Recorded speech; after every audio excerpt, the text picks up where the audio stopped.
Hello, welcome to Waiting for Game, a podcast presented by Melee Stats. I, giving it wait, I am back after a week of vacation, and I'm glad to see the podcast still around, Edwin. I was worried that you'd get canceled or something, or you would just like kind of burn this thing into the ground. But we are here, we are back, and we've got a fun episode on our hands. We've got two people with glasses, beards, and long hair, and we've got two people with no glasses, no beards, and short hair. And this is kind of the type of viewpoints that we bring. We bring a lot of different viewpoints in Melee, and I think that this is kind of the best equipped way to do it. Obviously, two great duos, me and Junebug and Jorge and Edwin.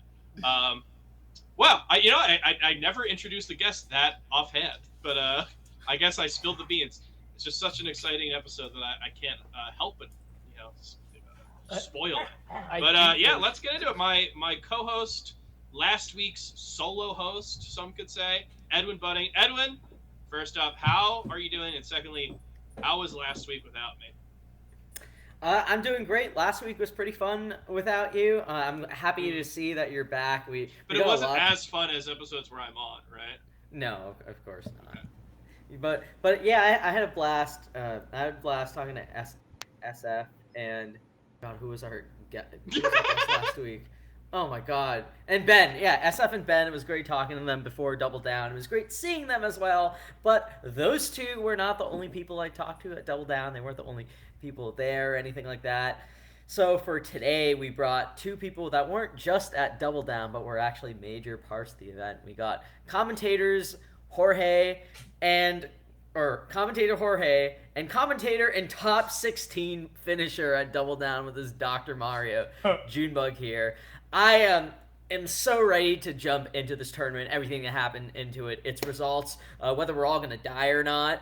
But I guess if I have to pick one of you to introduce, I gotta say I want to hear from the man who made top 16 first with Dr. Mario. So Jorge, you'll get your chance to shine in a second, but just to keep things orderly.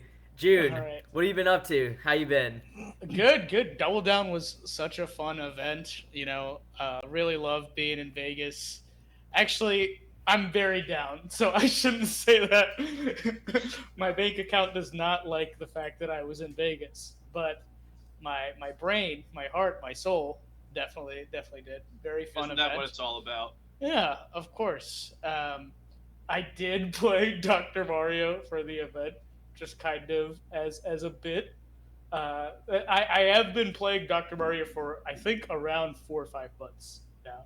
So I've been playing almost exclusively Dr. Mario, and then I played Cheek for a stint for a few weeks because I got bored of Dr. Mario. I don't know whether or not I'm annoyed that your doc is so good or if I'm glad. I'm annoyed. I'm just going to say it. Everybody's annoyed. I'm annoyed. Everyone's mad. It's a mutual feeling. I actually told... I like Junebug a lot.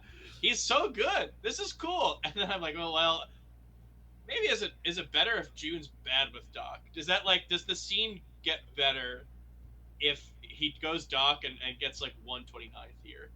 It feels I feel so liberated saying this, and I was so, and on Sunday morning, me and SF ran into June and Jorge, and this was after June had already finished 13th in the tournament, anything, and I had a bit of a gamble or a bit of a dilemma to make, right?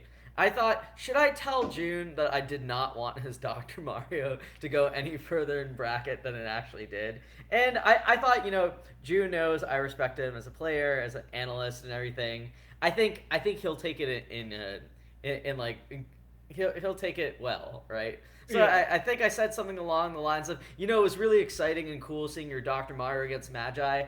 Not gonna lie, in the middle of Game 4, I kind of did not want you to win. Yeah, because how would you even put that in your stats? It's okay, the Junebug's Dr. Mario is good apparently, but I probably I'm not gonna enter another event with Dr. Mario. I just did it for that one event because I thought it would be fun, and then so you have this black hole in your stat sheet that just means nothing because there's nothing else Yeah, to just compare it to.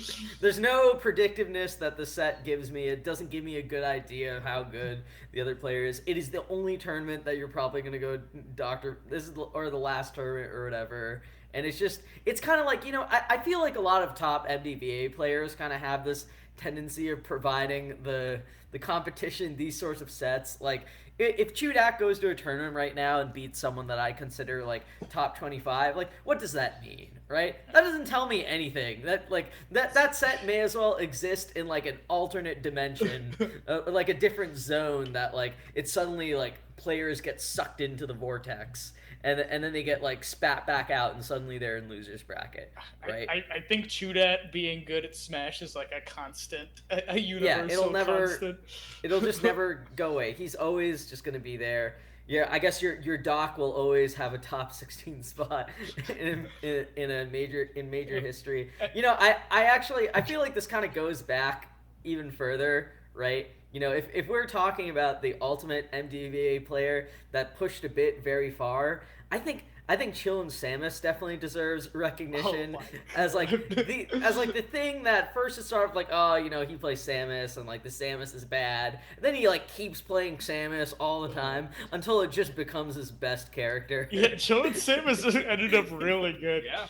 Oh man, that's funny. I want to bring up an MDVA smasher who also pushes bits. I want to talk about someone. We have got a Sheik player obviously who went Doc. I want to talk about a Sheik player who went Sheik. One who got top 64. That's right. Down. That's right. And, if I could think of anyone else who fit that bill, that'd be a very funny bit. Unfortunately, no one is coming up, so I will have to introduce my good friend Jorge. Edwin, you forgot there's a second guy here. You just went on for 5 minutes about Jude's duck. I got pulled into the vortex. Can you? That's true. Jorge is here. It's Doc o'clock. It is Doc o'clock. Jorge, it's Doc o'clock. I'm sorry, but we found out what June had a good time. His mind, body, and soul had a good time. His wallet had a bad time. So I need a quick update on your mind, body, soul, and wallet. Bro, I'm down as hell. We said, can we curse on this? Absolutely not. Okay. I lost so much money. I set an $800 limit for the weekend. I was down $750 on Thursday. On Thursday. Well, you get 3 whole days to ration the rest of that money. I did. I eventually climbed a little bit back up. It was very scary. My voice is shot. My body's rebelling. My mind is an enabler to all of the other enemies around me, all of which are myself. It's not I'm fine. I'm glad that you're fine. We love to have guests on who are fine. Yeah, let's get to this event. So this is a unique event in many ways. This is the first big Melee event that we've had in Vegas, probably since Evo.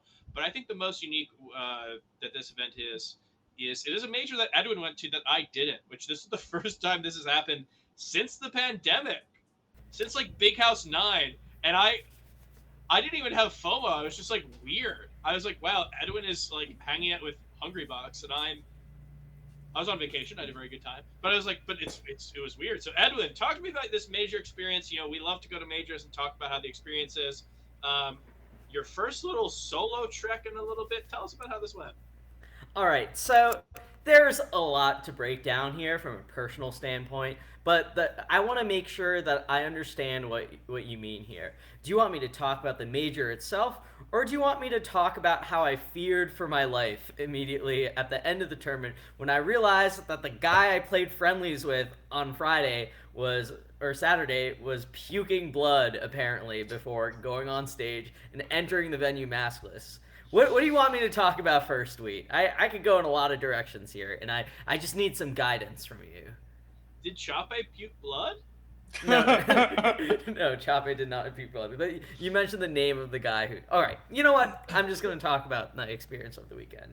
So, just really quickly, heading into Double Down, I was excited to go, but I won't lie, I was a little nervous. And I was nervous because frankly, I'd heard the stories about what it was like to attend Pound as a as an attendee, the kind of stuff, some of the not so great feedback I heard from people who went there, the fact that this is a major that with a similar team to the first one, I was a little worried, and I knew that because it was not like quite in downtown Vegas. I was worried about like the venue kind of like not having much to do in the area and there not being good food, and I was worried about setups as well.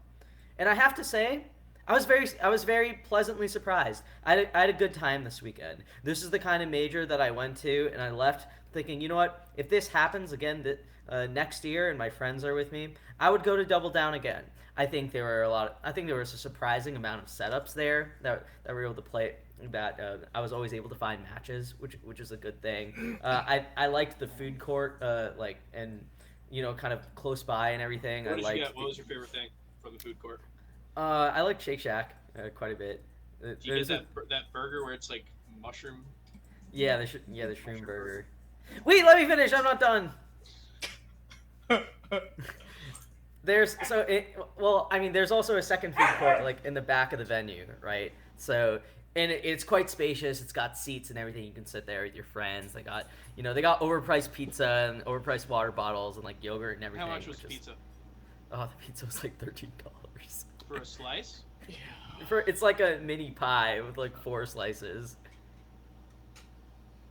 But yeah, That's market price. Yeah, but I had a fun time. It was really great seeing SF there. It was great seeing our player Chape there. It was great hanging out with him. Good seeing a lot of people that I knew in the scene. Good seeing Jorge in June as well. It was a fun weekend. If I were to give a few some constructive feedback to the Double Down team for next year, the the guy who's puking blood into the event without a mask. Yes. So number one, don't let people. Hot take. If I could change two things, then. Yeah, If I could change 2 things, I would make the pizza $12. The second thing I think, and I'll let everyone else talk. The second thing I think is really important to note is that it was so fucking hot outside, and it's unbearable. And I think that when you're in a city like Vegas. I look back and think of all the times I go to Vegas, whether I'm there for a convention, whether I'm there for Smash or like a tournament or anything like that. Or you know what? I'm bearing the lead here. Let's compare something like this to Evo, okay? Obviously, it's not going to be the same like scope of an event. It's not going to be the same like grandness or whatever. But I do think that part of the appeal in going to Vegas is that like you're going to be in a huge casino. If you're staying at a hotel, chances are it's going to be connected to like a venue or like a big kind of room that you can reach indoors. There's going to be other restaurants and things to do indoors that you're able that it's all within functional walking distance, right? And the thing that I want to mention about this tournament is that everything wasn't in walking distance, but it was outside. It was outside in 105, 106, 107, even 110 degree weather at times. And I gotta say, like when that's the prospect and you gotta walk somewhere a little more than 5 minutes, it's really daunting. And I gotta say, I know that the hotel that I was staying at did have a shuttle that was within a mile, but it operated in like a 20-minute increments and with like specific times of the day. So it was kind of hard to like every time I left the venue, I felt like I had to have a specific plan of like, okay, like I'm going back to the hotel room and I'm staying there, or I'm going to like this area for a bit and I'm only going to come back at this time and everything, right? So in that sense, I don't think that I think that hosting it in Vegas but keeping it away from like the real downtown area was it might have made sense in terms of like financials, because I know organizing that stuff is very expensive and like timely as well. But that was one thing I was a little disappointed on. But other than that, if Double Down returns next year and my friends are interested, I would say that we would go. I don't regret going. I think it was fun. Double Down or Pound, Edwin? Which one? If you can only go to one. I think I would go to Double Down. Sounds fun. Maybe next year I'll make my way out. But you say you talk about setups, seeing a lot of setups. From the comfort of my own home, just watching the stream, I saw a lot of setups, and it was on Grand Finals commentary. It was from my good friends Jorge and Junebug. You guys were having a little fun with it. Now, I want to hear about your experience doing Top 8, because this, I know you have Smash World Tour, Pound. I know you've had a lot of big things. Is this your biggest, block that you've ever had, both of you? I guess so. It, I mean, Pound was also a top. I guess Pound was top 4, and this one was top 6. it's functionally the same level of prestige for a block, but if we're Mhm. talking like fat numbers, viewership was a little bit better for Pound. But I mean, I thought it was the biggest block we've done for sure. How did that feel? As a fellow top 8 commentator now we can speak with utter clarity on this issue. How did it feel to have this type of block compared to something like Pound? Okay, okay. You know, Gene and I have been thinking about this for a couple of days. I'm not coming on to roast you, by the way. yeah. But yeah, hit me. Jorge. No, yeah. I'm trying to think about. I've been thinking a lot about commentary lately. But I think there are definitely there's definitely been an iterative thought process from each of these large blocks to the next, because I've found in particular that like um, being fairly new to commentary, and getting like a lot of VC blocks, um, and it being pretty clear that I was new, and often being with like more tenured commentators, it was like the expectations were pretty low, and I felt pretty good about like looking to feedback because it was always positive, uh, mostly due to the scale probably. Top eights have been like very. I felt like a huge honor and privilege to participate in like a long melee tradition, obviously. Um, but then like I found that haven't been feeling great like leaving those big blocks. I don't know, because of like expectation, or like the scale of attention has led to like a certain level of expectation too. uh but I would like hedge that with like commentating, being able to commentate like this is something I never imagined, and is like spiritually very important to me. So like dealing with a couple of, I guess, like issues that I think that I need to work out. Example, like how to intake feedback and how to parse through like positive or negative feedback, to see what's legitimate. But at the end of the day, it's just fucking insane that they fly me out and stuff to Yeah. talk about melee. Dude, I thought you guys were very fun. Thank you. There's two big camps, I think, with this commentary. A lot of the people that I respect, like, my friends, fellow commentators, people in the scene, they messaged me and were like, dude, your block was amazing. And a lot of people in the general Smash community, Reddit, YouTube comments, think it is one of the most annoying blocks of all time. We should never do commentary again, stuff like that. I And I got a DM right after I left, as we were walking out of the venue, that said, "Hey, nothing personal, but you single-handedly made top 8 so unenjoyable for me." Oh my god, that's so mean. yeah, we I got was like, tagged in something on Twitter Bro, too. Like nothing personal. What? That's a DM. Single-handedly. He's like, you have to see this. He's typed in my name. He's like, you have, bro. Nothing personal, but fuck you. It's not even like, like this is where I think your commentary. Like, I mean, Yeah, first off, he's it's fine DMing to you, not so like it's it. already breaching something, right? Yeah. But he's saying you, as in like your essence. Yes. It's like you could have said your level of being so whimsical or not taking the set so seriously really ruined my ability to take seriously the games. But he said you single-handedly destroyed my day, man. Nothing Yeah. personal, but I No. hate you. The feedback was a little brutal, and I think it was definitely worse for Eric because I have Smash royalty You have like ethos. You definitely have ethos. a shield, but I still got it pretty bad. And I rewatched the sets because I was like interested in like how much I could intake and how much was just people shitting on us, and I think we had a great time. I thought we always had a fun. lot of bits, but we also made improvements from the last block we had. There was a conscious effort to frame sets more. Like, oh, this is how AMSA and IBDW have done in the past. This is what we might see. Um, and we were trying to do the quote unquote good commentator thing while also kind of like having our normal jovial like banter style. Because all of And that's like real too, right? Like we're not trying to do that. In fact, like on commentary, we're actively suppressing it. Right? yeah, if you hop into a Discord call with us, it's just like 5 different people doing bits. It's way worse. Yeah, which I guess some people don't like, and I will say I think there's like a few things I noticed. One, I don't think we're the first commentators to get this treatment.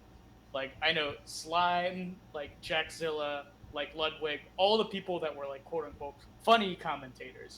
People are like, why the fuck are these guys commentating serious sets? These guys should be relegated. Look at them all now.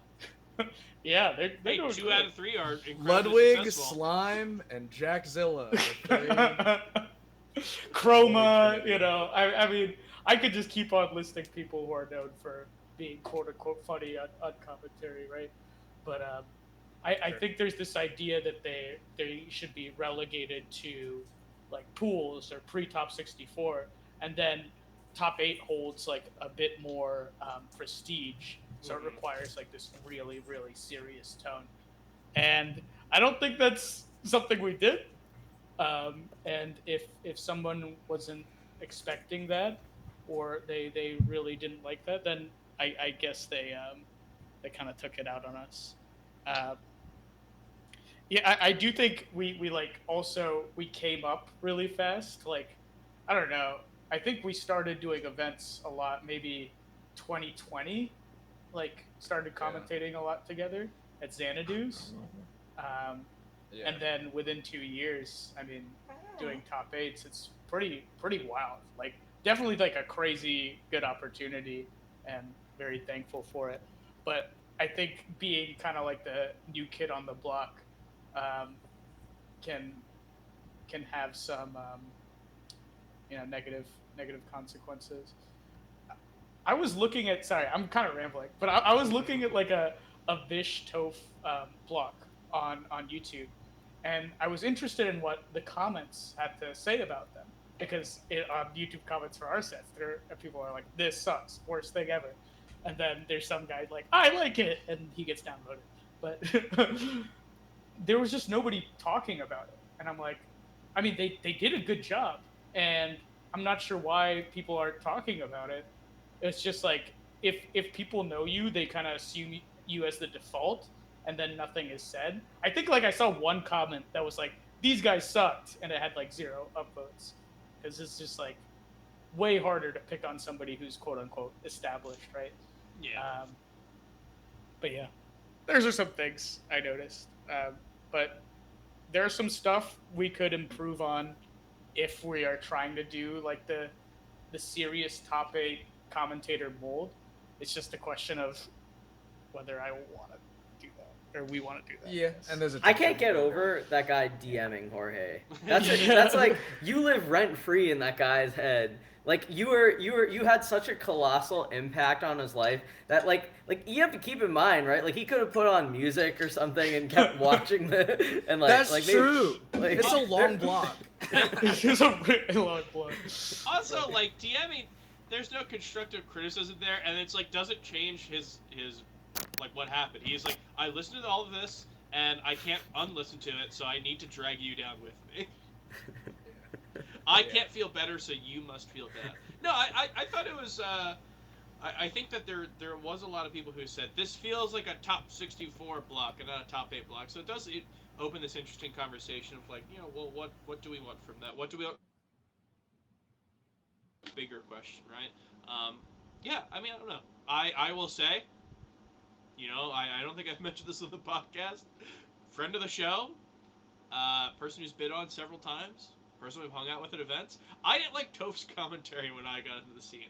I was like, this guy sucks, get him out of here, and now I think he's one of the best commentators. I think that you have a lot of truth, June, when you talk about like the idea of like an interloper where everyone's like, no, where are my friends that I see on Mhm. commentary all the time? Who are these people?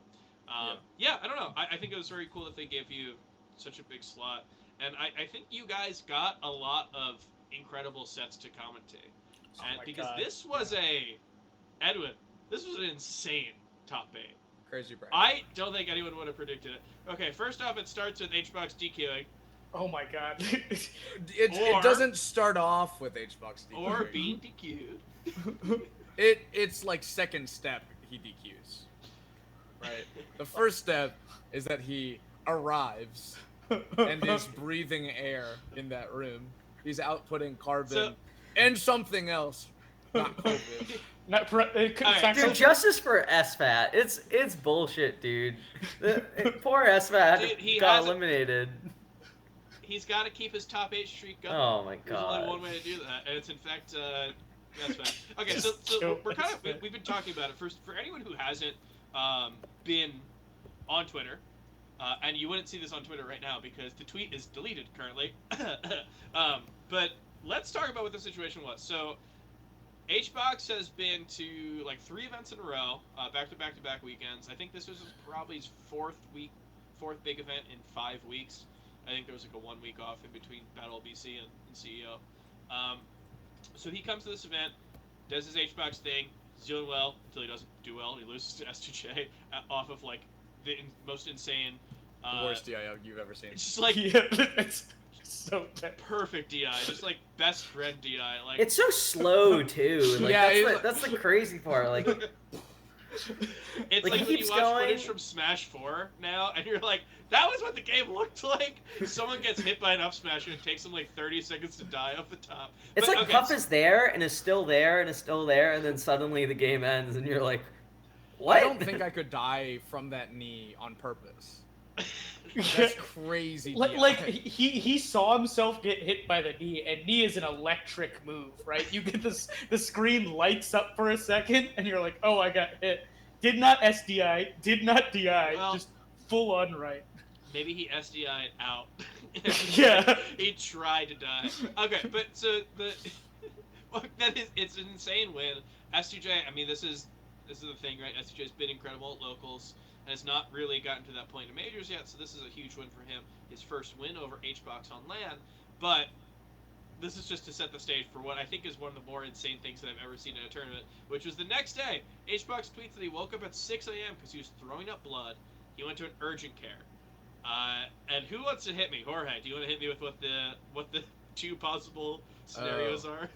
Doctor said it's either COVID or a bacterial infection, parentheses, it's not COVID. Is that what it says? It's, yeah, so he is told by a medical professional that he either has COVID or a bacterial infection, and then he himself says it's not COVID because he took a rapid test. And then he goes to the event.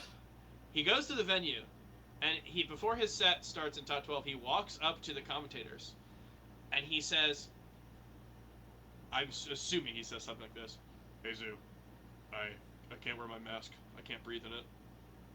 So just let everyone know that I'm not wearing my mask because I can't breathe."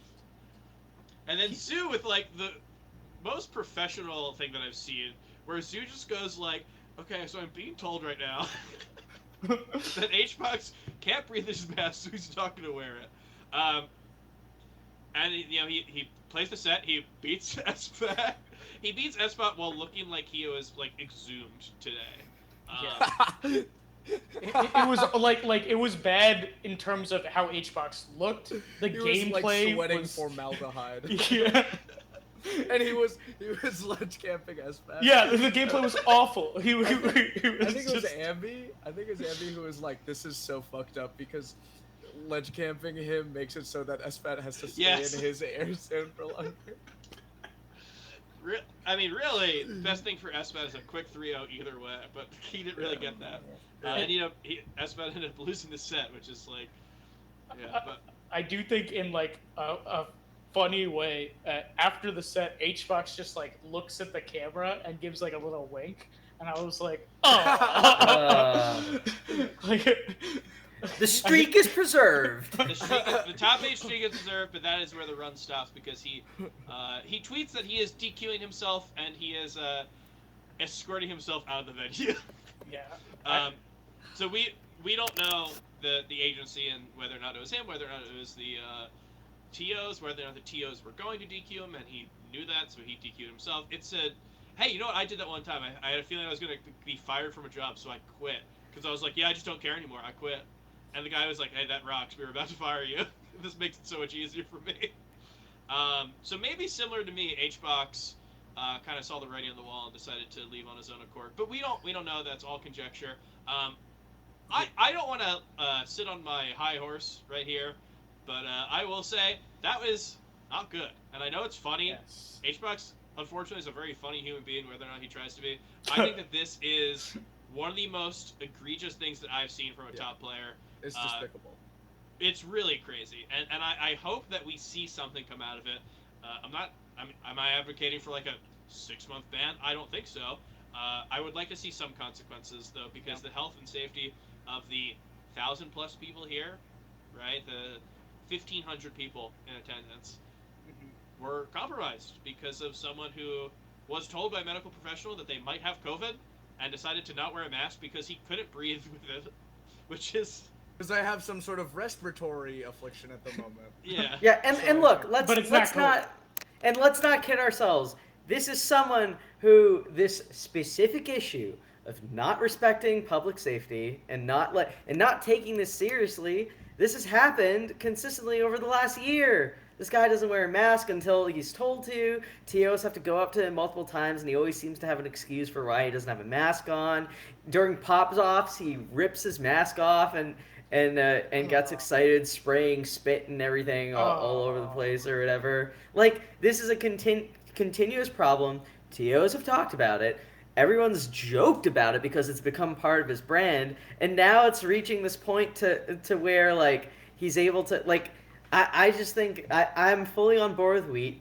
I think this deserves not just a few like tut-tuts from people, and we all like his apology and give him credit for doing the right thing after he does the very the most wrong thing you can do in this situation.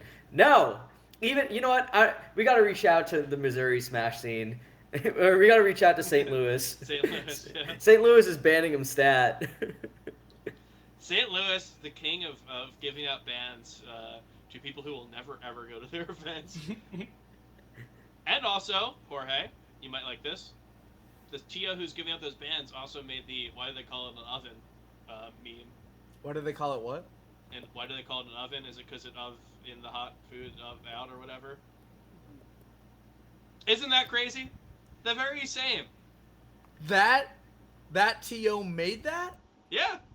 The progenitor of that meme is a Melee player? Is that Yasichi, Edwin? Is that who I'm thinking of? Yasichi from St. Louis, yeah. No way. Yeah. Wow. Dude. Why do they call it an oven? When you oven the cold food of how out eat the food. Yeah. Dude, I did not. That is crazy. Thank you. Not to meme on the HBox thing again, but Chroma did have the funniest tweet of maybe all time about the HBox situation. There's the wait. Should I just read it? Just rip it. Yeah. Okay, I'm pulling it up. Hold on. Okay. Chroma. I forgot about this until just now, but I remember going backstage, going up for our block, and they were talking about the HBox thing as Zoo and Toph were getting up, and Toph goes, like to seemingly no one, he goes, "Dude, he talked to us before without his mask on." No. He was like right there. He was like right there. He was just spreading it everywhere. He touched the pen that we signed. Yeah. While we were watching, right as we found out, a girl came up to Gene and I and was like, "Can you sign this for us? For me?" And we're like, yeah. There were 2 signatures on it. And June takes the pen and he goes, and he sees the HBox one and he goes, "Did Hungrybox send this?" "Yeah." "Today?" "Yeah." And I go, "With that pen?" And she goes, "Yeah." And then June goes, and then it just It wasn't enough. Yeah, and I could get away, but I was like, June's in.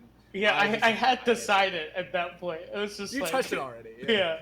Um, Oh wait. then- Okay. I found the Chroma tweet. okay. Oh, please, yeah. HBox. I threw up blood this morning. The doctors cannot determine what ailment of man or beast afflicts me. I have been injected with horse adrenaline to battle US for ninth to the death. Junebug clairvoyant. I'm gonna go watch Penn and Teller.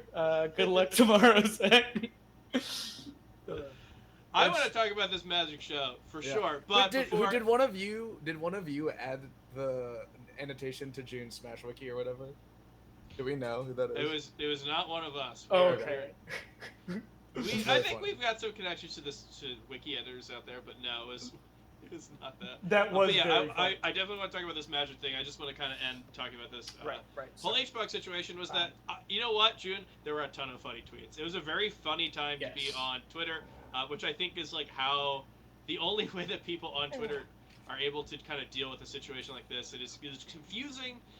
It's weird. It feels like impossible to believe that someone actually did this. So I think that like being hit with this disbelief, people go to humor a lot, and there were a lot of funny tweets, and I think that like it ties into the situation to me, because when I see all these tweets, I think they're hilarious. I like them. I am seeing tweets with 2K likes, with 3K likes. I am seeing tweets from people from the FGC, and it just like gets to the point where, yeah, this is a bad look for us. And now bad. Kotaku wrote an article which was very demeaning, as they normally are. And so there are a lot of things here. HBox, it's hard to criticize because he gets criticized for a lot of things that is not deserving. I understand that. But this is a moment where he really endangered the health and public safety of a large event, knowingly. You know, I can't say that other people aren't doing it. You know, COVID, there's so much COVID at these events recently, just because we have back-to-back-to-back events. But this was a case of literally knowing and tweeting that you were told by a medical professional that you were sick and it was possibly COVID, and decided to not wear your mask. So not only is that bad for our events, it's bad for how we look, right? Our image is not the greatest in the larger gaming sphere, never has been, and doing something like this is definitely not going to help it. So I don't know what is there to do. I hope to see some consequences, because what we've seen so far has not been very much. I do agree with both you and Edwin. I would love some consequences for this action. Like, will we see it like a temp ban from VGBC events, or the Smash community banding together and making a centralized decision against one of their most influential players? Maybe. I mean, like, we could spend so much time coming up with this, right? Like, we could come up with a probationary period for HBox. We could come up with a rule called the HBox rule, right? Yeah. I mean, I would love there to be some sort of action on this, but yeah. On I will say, just kind of on a lighter note, obviously this doesn't make what he did any better, but I will say it set the tone for what I think was a very content and high engagement top 8. If you, it's the kind of top 8 that reminds me of like the style of top 8 that you might have seen in like 2016 or like 2015, right? There's a lot of things that you can imagine, like if this tournament were to have happened back then, it'd be on the front page of like Smash Bros and SSBM for a lot, right? So we're just going down the list, yes, IBW winning a major. We'll get to that in a bit. But Amsa getting his highest, placing ever. A Yoshi getting a second place. A second wacky character like the Ice Climbers defeating, the very likely choice for number 1 in the world right now in a fairly early set for his standards. You got Fiction's run. There's just a lot of things that you can imagine just that drive like high engagement, right? I think I described it to one of my friends as a very Reddit top 8, but I realized that sounded kind of loaded. But I think you see what I mean, though. It's just a lot of like crazy out of game antics, a lot of ridiculous results, just a lot to break down. Kind of a strange top 8, I'll Yeah. say. Yeah. A lot of DQ. times where, yeah, A yeah, lot of thanks to DQs. Yeah. Sorry. Should I start talking about my Yeah, DQ? yeah. But Oh, I was you're gonna dumb. say, like, the DQ that started my run was a mango DQ too, Yeah. and like I would not have got as far in bracket if I think it was the round before I played Magi. I was Well, supposed I'm to not play. so sure. I think there's a very likely scenario where you get further because Magi loses to Mango and you beat Mango. That I don't want to consider this. I don't like this. June, I'm not gonna lie. I don't want to consider a world where your doc beats Mango. It was already hard, and it was already like scary enough when you were taking Magi close. I don't want to bring this bit to the even more extreme. All right, Edwin, here's how it would go: Falco, Doc, game 1. I don't know, Battlefield. Who knows? Let's say we start. Yep. Mango, 2 stock, but like a hefty 2 stock. It looks good. He goes Mario, game 2. We're all having fun here. He's going Mario. He loses. It's super close. He's up like 3 stocks low percent to June's 2 stock high percent, but June brings it back, and he goes try hard. He goes Falco, loses a close game 3. gets gimped like 2 times. Wait, this would be best of. Okay, the TOs forget and think it's best of 3. June wins. June, I don't think you're winning 3 games. But June wins 2-1. You're getting FD. You're getting FD. Yeah. You get FD. I do get FD. He drops something on his foot during the last game, and he goes like, "Youch!" and you grab him. There's like a big bump. Your toe gets slightly lower. I hate this. I hate this. Just I can't keeps front. going I'm up sorry. and down. I'm sorry, Junebug. I hate this. This is shattering my world right now. So Eric said one of the funniest things about my run during my Magi set. Oh, He in said- commentary? Yeah, in commentary, because I watched it immediately because I had to. And Eric said, "Yeah, Magi is trying to get through bracket, and Junebug is here like a cartoon villain, just this cartoon villain obstacle that she has to get through." So, like, nobody expected the run, myself included. I thought I was gonna get 49th, 65th, but Place to your seat, but I thought you were gonna lose to Mont Money, but then Yeah. Mont Money lost to Alex, and no, Alex had Money lost to OKP. And then- Oh, yeah, okay, yeah. okay.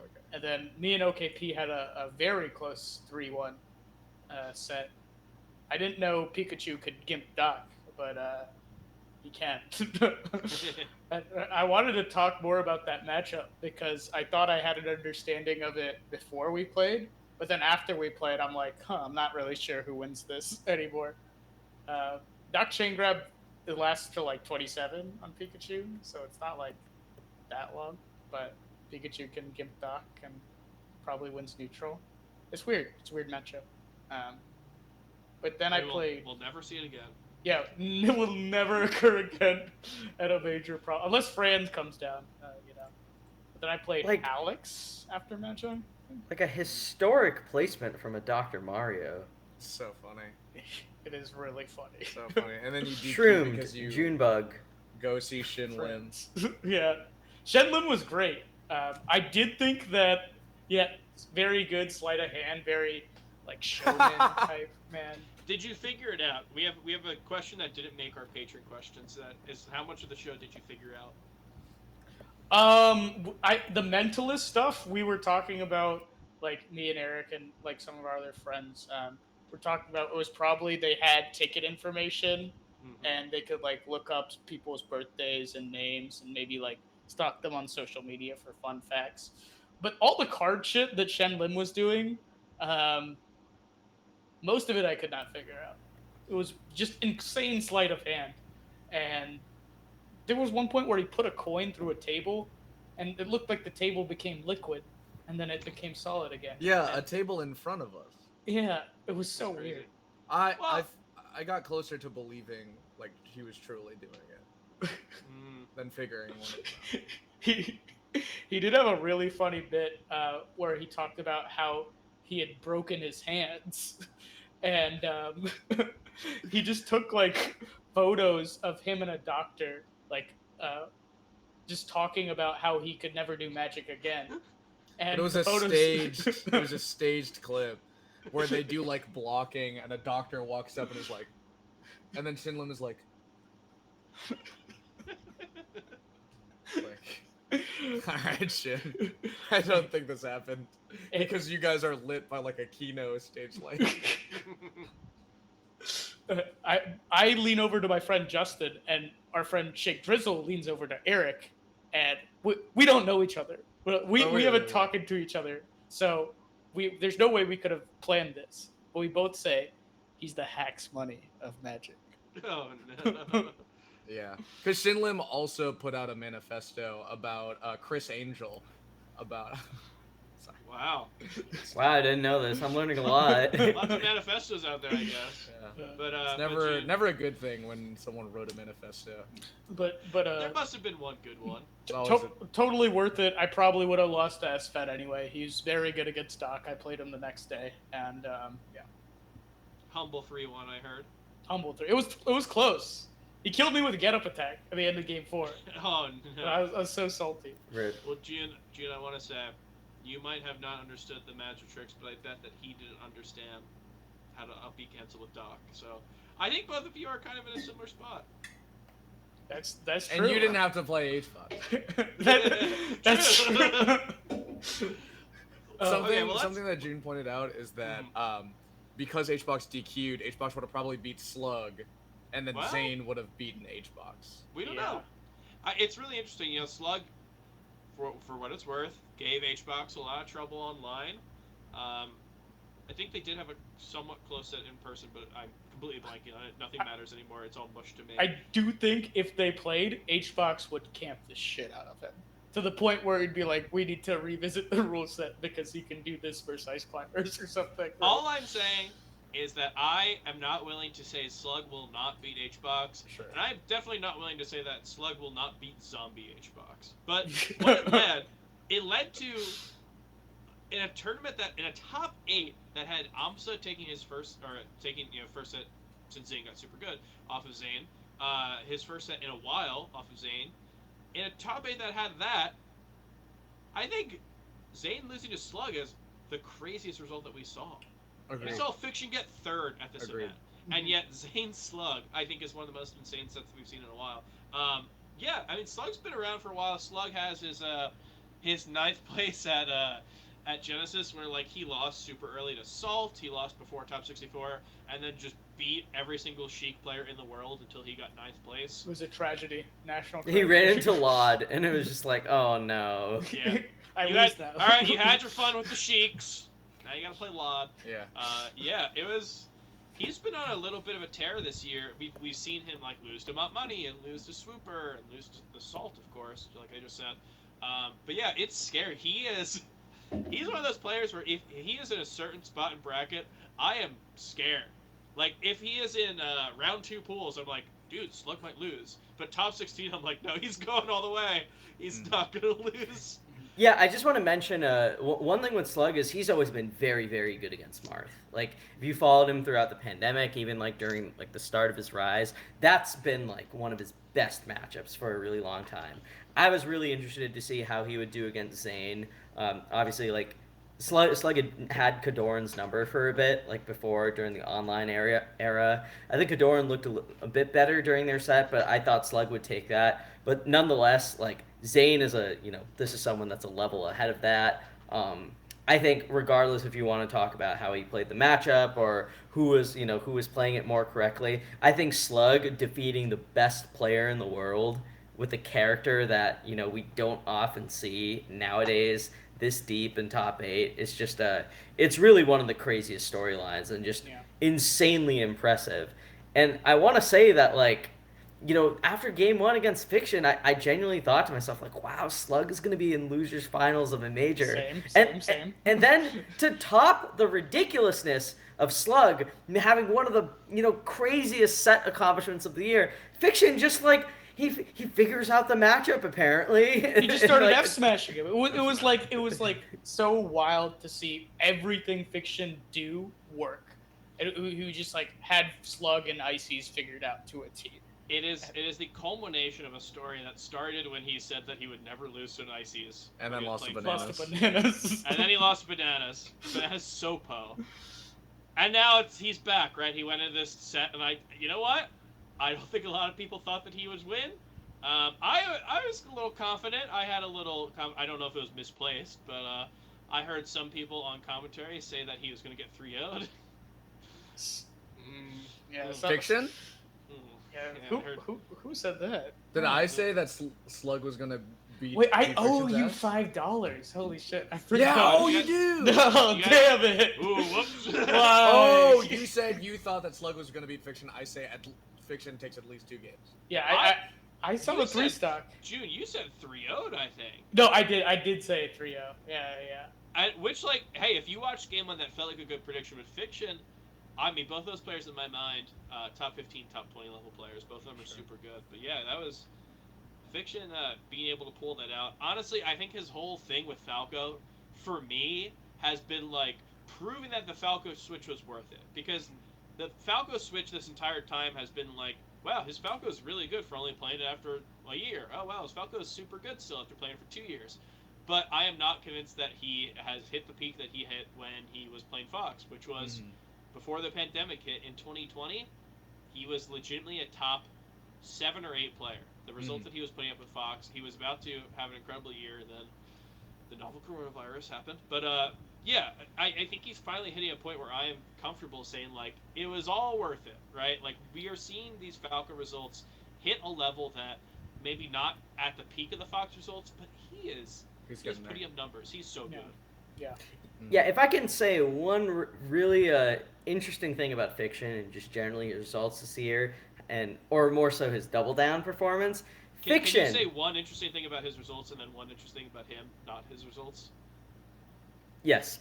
So, one interesting thing about his double down, his run to third involved beating a bunch of players like he was seated above, right? But I still think like actually beating them all in a row is insanely impressive. And I think when it comes to like Fiction, and one of the reasons that he wanted to play Falco over Fox, like kind of moving forward, is because he felt more in control of matches and he felt like he would lose to less BS. And for a lot of this year, we've seen Fiction just absolutely smoke people that he's quote unquote supposed to beat. And like it's one thing to beat people you're supposed to beat, but Fiction at majors is just like destroying them. And it's just very bizarre because Fiction, the Fox that we knew, was, farming SoCal locals, usually beating the field, yes, but able to, like, compete with some of, like, the top level players, right?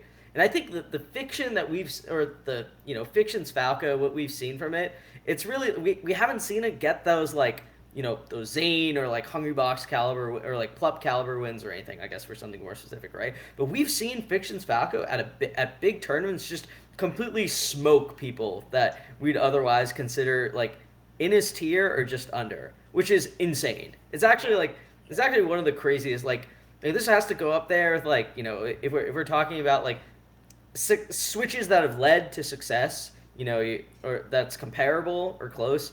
Drug Fox comes to mind. Shroomed. We mentioned Mario. Yeah, we mentioned hacks before. Unfortunately, in a not great light with a magician, but that's another person who switched and found success with the character. It's not not many people get to top 10 and are like, I want to play this other character, and then bring their results to around the same level. And right now, Fiction, it's getting awfully close.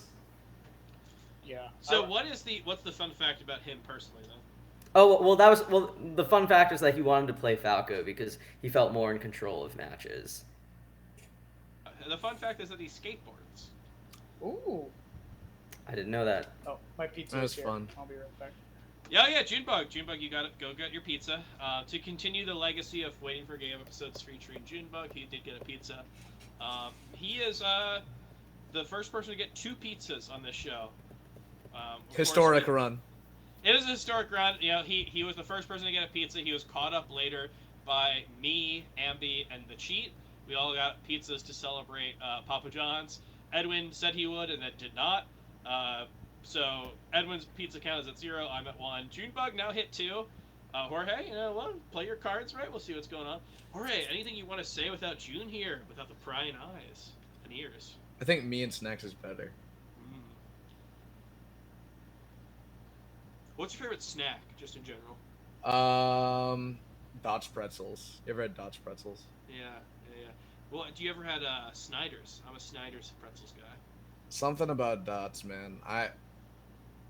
This is a new development for me in the past 4 months. 4 months to the dot. Just 4 months on the dot. But like 2 or 3 weeks ago, I just got like 3 pounds of Dots, and that's I the ate one all. where it's got all the seasoning on it, right? Yeah, you're right. I ate a bag and a half in the course of 2 days. Wow. They're very fun. Oh, look at that! Wow, there's You got lots of peños? Looks It's like very fun. good. I would get burnt out on it just because the seasoning is very, very taste forward. You're wild. You know what? I got a box. I used to do this like box thing for like 3 weeks where I'd get international snacks. 3 months I did it, and then I stopped doing it because it was not worth the money. And one of the months they gave me 2 bags of Dots, and I was like, "This is from America. I could buy this. You're supposed to give me like weird Japanese shit." So that's my story with Dots. Now that June's back, I mean, what were we talking about? Fiction. Fiction's around here and saying, let's talk about his little friend. Fiction's little friend who made his way all the way to grand finals and ended up making it. IBW. I think IBW was, he's someone who this year was kind of primed to be one of the best players. Last year we saw him win Summit. I think everyone said he was consensus like 3rd best player in the world, and he was trying to prove that he is not number 3, right? And we saw him coming to this year. He had an amazing set with Zane at Genesis. I still think one of the highest level melee sets we've ever seen. He ended up getting 3rd there. And then the results get a little wacky. He doesn't realize the swooper doesn't have a ton of money or something, and then he loses to him. He Was that before or after Genesis? that was that before? Maybe. I've got no concept of time anymore. But yeah, he goes to Pound. He loses Ghidorah in there. It's I think he loses to Amsa there as well. Yeah, Amsa and Kadoran. He's losing to people who doesn't usually lose to, and then he wins Smash Summit, and then he has more times where he loses to people who doesn't lose to, like the Josh Man loss, and it's just like at the H-Box loss. He got 9th at Function! An experimental regional! Truly an experimental regional. What was the experiment? The experiment is not winning. He's like, can I go to For regional and IBW. not win? And he, It was Yeah, an experiment for him. And It the was experiment for him. Yeah, his experiment was losing. we'll have an episode talking about rankings closer to when rankings come out. I know that this is the last tournament for this ranking period, but we wanted to devote like a big one to it. But yeah, during ranking talk, he talked about how you shouldn't count regionals because the players experiment, and it's like, dog, your regionals are bad. I wonder why the guy who said he got 9th at a regional is like, no, it was an experiment. I know it's the number 1 seed, but it was just an experiment, you see. But yeah, I mean, he came into this event, I think it was a little wishy-washy whether or not he was consistent, and he came out winning it. Edwin, earlier you said that Slug beat the number 1 player, or that Amsa, you said someone beat the number 1 player in the world, and you were referring to Zane. Do you still think that Zane is the number 1 player in the world? I think right now it's... I think he's the number 1 player in the current season of, March to now or whatever. I gotta say... July 13th, 2022. Who's the best player in the world? I gotta see... I gotta see Cody win one more. I gotta see him win one more. They're tied right now for major wins this year. We've seen them each have like a quote unquote bad loss or whatever. I need to see. I gotta see one more tournament. Maybe one coming up this weekend, but Edwin, it's damn close. Edwin, I think the best player in the world is going to the tournament that we're about to talk about. But it's not one of those two, And it's is not it? one of those two. So to go from double down to down under, I'm going to talk about Phantom 2022. I believe is one of the biggest tournaments in Australian history. I believe one of the BAMs is bigger, but honestly, probably the most stacked event that we've ever seen in the Southern Hemisphere in general. This is an event that, even with your Mangoes and your Zanes and your IBWs and your possibly Leffins, um, this was even bigger than that. None dropped out because of COVID. J Luke dropped out because of COVID, and is now going to an event that has Zuppy at it, and I'm scared he's going to lose, but that's neither here nor there. Yeah, this is a really insane major to see. Something that I don't think that people thought would pop off when it was first announced, and now suddenly it has some of the biggest talent in the world. And you know, Anoke, Edwin, as we call you here, to answer that, I think the best player in the world is here. I don't think it's Zane. I don't think it's IBW. I think it's a player who has not yet had the chance to prove himself multiple times. I But agree. Mango is going to this tournament. He's gonna do amazing. his last performance on Canadian soil, I will add, showed that this person, this Fox player, might be more than we think. And of course, I'm talking about Geo Noel himself. No, I'm talking about Leffen. I think that Leffen, as it stands to me right now, in terms of people who have most likely to win a tournament, most likely to win multiple tournaments, most likely to win if he goes to, you know, 5, 6, 7 more majors, most likely end up number one of the year. To me, is Leffen. Now, how many times have I gone on this little podcast and shaken my little butt and said these same little words? A lot. And the only times where I didn't say that is right before Battle of BC. So maybe me doing so will jinx it. But honestly, what we've seen out of Leffen and what we've seen from his ability to beat Zane, his ability to beat Hungrybox, how he looked versus Umsa and Sora, Joshman now.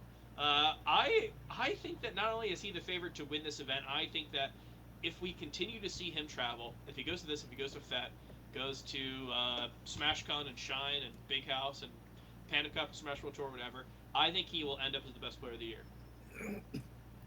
I mean, the fact that Leffen Sheik is just like primed for beating Zane, it's just so good. Love seeing it every time you get a chance.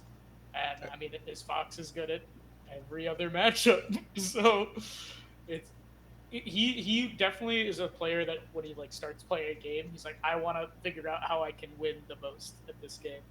And since he's just like heavily involved in the melee meta, he like knows Zane's playstyle and like the character choice enough to be like, I feel confident in the Sheik switch. It's it's just wild because I saw the development. Like I remember some summit Leffen just getting three stocked in Sheik Marth again and again, Yeah. and he's looking over to be like, "This is bullshit," because he's just getting like down throw, down aired or something by the ledge. I'm like, well, that's not supposed to work, and now just so consistent with it in that matchup. Zane has been showing that he bleeds at least Yeah. against Sheik, but I mean versus Yoshi and Ices in the past tournament. Yeah, it's definitely interesting. And, you know, both of you are players who, both Sheik players at one point, perhaps are present, and of course players who have been in Zane's region. You know what? I'll say it. Are friends with Zane. Uh, Eric, did Zane get an invite to the wedding? He did. He did. I have Okay. a picture. You want to see? I Okay. tweeted it once. I believe you. I don't. Okay. I'd love to see it. Yeah. So I think that both of you have great insight into, yeah, like what do you think of Leffen's chances against Zane going forward? Do you want to go ahead, Eric? Yeah, Weed, I think you're right. Leffen, dude, I think every time Zane loses, he just like looks really lost. It seems like a big lack of answers. And I feel like Zane is best when he um, continually, iteratively fills out like his framework until he has an answer for every situation that's gonna come up, and he doesn't look close. So I think, like, given that, I think you're right about Leffen probably like I think is maybe number one ish. And I also think that Zayn probably needs a few more sets. Either needs a few more sets with Leffen's Sheik to start like piecing it together, or like something I think more drastic changes with him and his ability to compete under pressure. I'm gonna say something controversial. When Cody's playing hot, I do think he's the best player in the world. But I think normally, when Leffen's playing hot, he's the best player in the world. but normally I And when think Plup plays hot. Well, yeah, when seems like Plup the plays best hot, player he's in kind of the the best world. player. But when Zayn, When Mango's playing Zayn, hot. I would say is just like before this loss to Slug was so consistent. Like I don't know if he had lost to a non-top 10 player, unless you don't consider J-Book a top 10 player. So just like these recent string, this recent string of losses has been, I think, tough for him because he just has a lot that he needs to work on in terms of. Well, there he is. I don't know if you can really see. No, he's looking good though. This is one of the worst pictures of Zayn ever taken, but I needed to prove. Yeah, it's a pretty bad picture, but it's like charmingly bad for Zayn.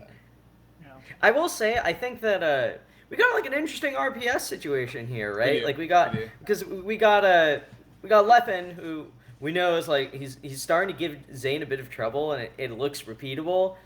But we have Cody, who you look at their last few sets. I'm not convinced that that I should be confident in Leffen taking a set over Cody. Is it possible? Yes, I think absolutely it is. I won't ever count out Leffen there. Soon enough. But Cody has won what, like both his last Fox Dittos, 3 of his last Fox Dittos. I think that's a scary opponent for Leffen in bracket. And thankfully for Cody, there's there's not many like dangerous field players in bracket that are likely going to be in Cody's path. It's going to be a straight shot to Leffen, which I think is favorable to him and not so favorable to Leffen. Edwin.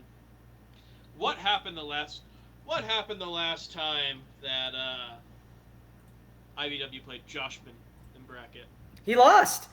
And what happened the last time that Leffen played him? The last time Leffen played brutal. Joshman, he brutal. literally beat the brakes off Joshman so bad that I could not stop DMing Wheat about how insane. Like, it wasn't about the fact that Leffen beat Sane. It was the fact that he 8-stocked Joshman. Literally one of the most mind-blowing results of a player that's supposed to win over another one. Do you know I what's could so not get over horrible? it. Is that you say it was an 8-stock, and I'm going, I think Anoke might be wrong. It didn't feel like an 8-stock. It actually felt worse. It's so I'm insane. talking 2 games. The 2 games, it was 4-stock, 4-stock. Oh, Yeah. Wheat convinced me I'm Team Leffen now. I do think that I think that I'm not convinced that that'll translate into him being favored over Cody in particular, but I do think it's proof that there is a Leffen that can do that.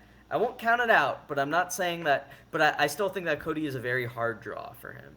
Well, we have a lot that we need to see. Leffen is someone who we saw him have like such a high peak. Honestly, one of the most dominant tournament performances we've seen all year, which is the Battle BC, up there with like Zayn at Genesis or something, right? Or Zayn at Pound, also very good. But like, yeah, he had that. He also has tournament performances where he does not look like that.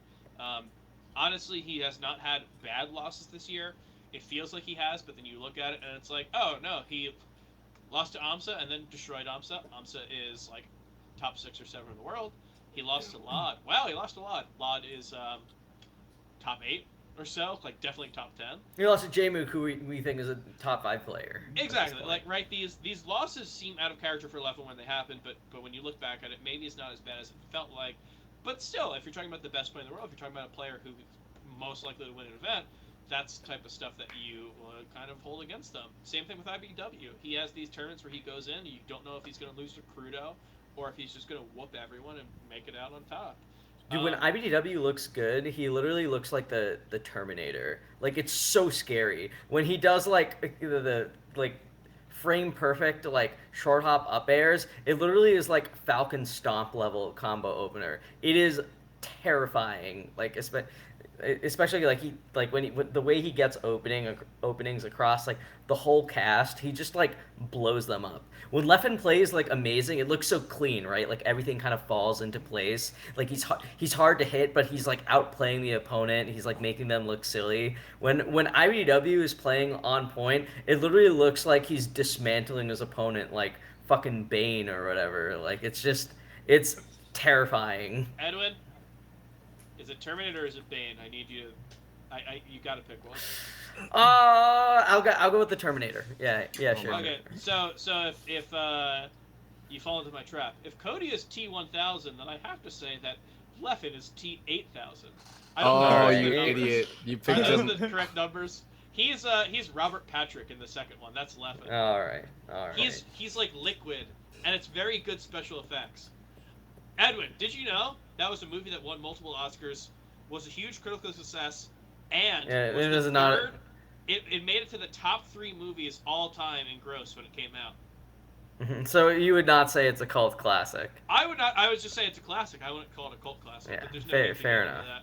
By the way, how's your letterbox going? It's pretty good. All right, I have to write a review for that Little Miss Sumo movie that Eric had me watch. We'll get into it at the end of the show if there's time. Yeah. Wait, can I do my Bane real quick? Okay. Please. Do the I think my jar is not super empty, but I think it'll still have a good effect. Yes. I wondered what would break first. Your mind or your body? Oh, your butt. Can you, Edwin, what else do you want to hear? Can you say No, pick a different character from something. let's go with Jack Nicholson's Joker. Oh, jeez. That's really specific. I'm the Joker, baby. It's me, Joker. I'm played by Jack Nicholson. I'm the Joker. Oh wait, okay. It's pretty much him. Here, It's Jorge, can you do Christopher Walken? And he got the wrong order, but he's just like jet lagged and he doesn't want to give it back, so he just eats it. But then the waiter comes over and says, "Oh, I think I gave you the wrong order." Play that scenario. Okay. Oh. Okay. No. It's fine. No, it's fine. I'd rather have this now. Sorry. It's pretty good. Jude, do you have one? One more. No, I don't have an impression. I want to talk about IBW. You idiot. A couple things. One, if I'm a betting man and somebody asks me who you think is going to win this tournament, between the 3 of them, I still take Zayn every time. Me too.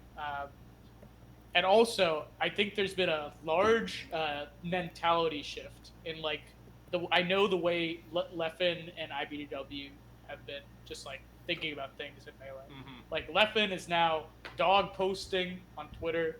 He seems like a way happier person, and I think that was always his sort of detriment when it came to competing, just like getting extremely negative.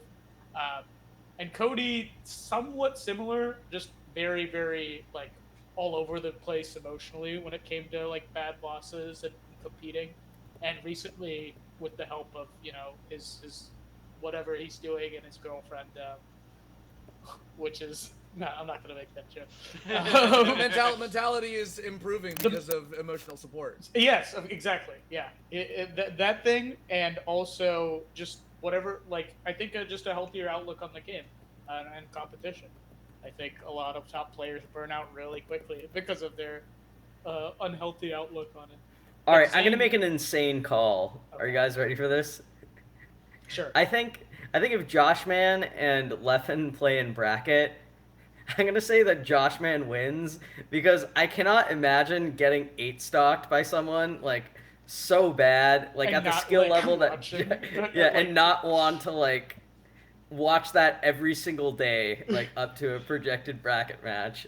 I think like so Joshman could enter this tournament and like lose to someone else in Australia, and in between sets he's still going to be watching that 8-stock, waiting for his chance to beat Leffen. I can't get over that. That's literally one of the most insane that's one of the most insane times I've seen like a very strong like respectable player get big dogged by someone at the top level. That you mentioned It is pretty crazy. Jorge, what do you think it would sound like when he rewatches his VOD? Oh no! Stupid. Okay. Oh no, no. Okay, so then he rewatches the VOD. He talks about how stupid he is. He goes to Ice, the German Okay. player for coaching. Oh no! So this is a coaching session between Ice and Josh Man. Mustafa, what what am I doing wrong at the leech? So basically, yeah, when you get him off the stage, you just give him back onto stage, and basically like basically like when you're off stage, you just are dying all the time. Jorge, so let's say now, so. Android, if he was watching The Walking Dead. Hold on, I could take that story real quick, but Edwin, what were you gonna say? No, I was gonna say, let's say like Josh he's not getting what he needs from Ice, right? Like it's just not helping him out. So here's what happens, okay? He goes to his last resort. He reaches out to Pipsqueak. Can you tell me what a conversation of reviewing their set sounds like? Literally on knockdown, you are not doing enough %. You're literally. My Pipsqueak used to be way warmer, but Yeah, you gotta say the word consistently. consistently. Consistently. The thing I wanted to say. Well, oh wait, hold on. Did you have someone else? What were you Android. saying? Android Okay. first, yeah. The story is, I had housed the Lingrens for 2018 SmashCon, and I was driving them around, and they were just randomly talking about like The Walking Dead, and Android goes, "Oh, I think The Walking Dead, the first episode, so good. Rick, the main character, he's named Rick. He wake up in Atlanta, and the town full of chaos." He's just stating the summary. I'm like, yeah, that does happen. It was a good open. It was a good open. It was a very revered show. The town was full of chaos. Well, let's get into something else that's full of chaos, which is this bracket for Phantom. I know we've been talking a lot about Leffen. Leffen's been obviously, he's a very big topic of conversation here. We don't really know that he's going. He was a super late, last-minute sign-up after tweeting about how it would cost like $2K US to get there, and like $10K to get there in a reasonable fashion. He was signed up. He said he was going to make a big announcement on stream, and then he did not make that announcement, and then had a tweet that said, like, my mood right now, and it just says mood, and it's a picture of a dog that doesn't look very happy. So we'll see. I would love to see him here. I think that an event with him, just like he adds so much to the level of play. But I guess we'll talk about him as if he's here, and then if he drops, we can go from there. We've got some really cool matches. We got Mango Kadoran. We got a run back there. Leffen Polish run back from that reverse 3-0 at Pound. IBW Josh Man run back. Like there's a lot of cool stuff that's gonna happen here. We got Elliot here. We got Elliot from British Columbia. We have the man. He is 18 now, so he's a man.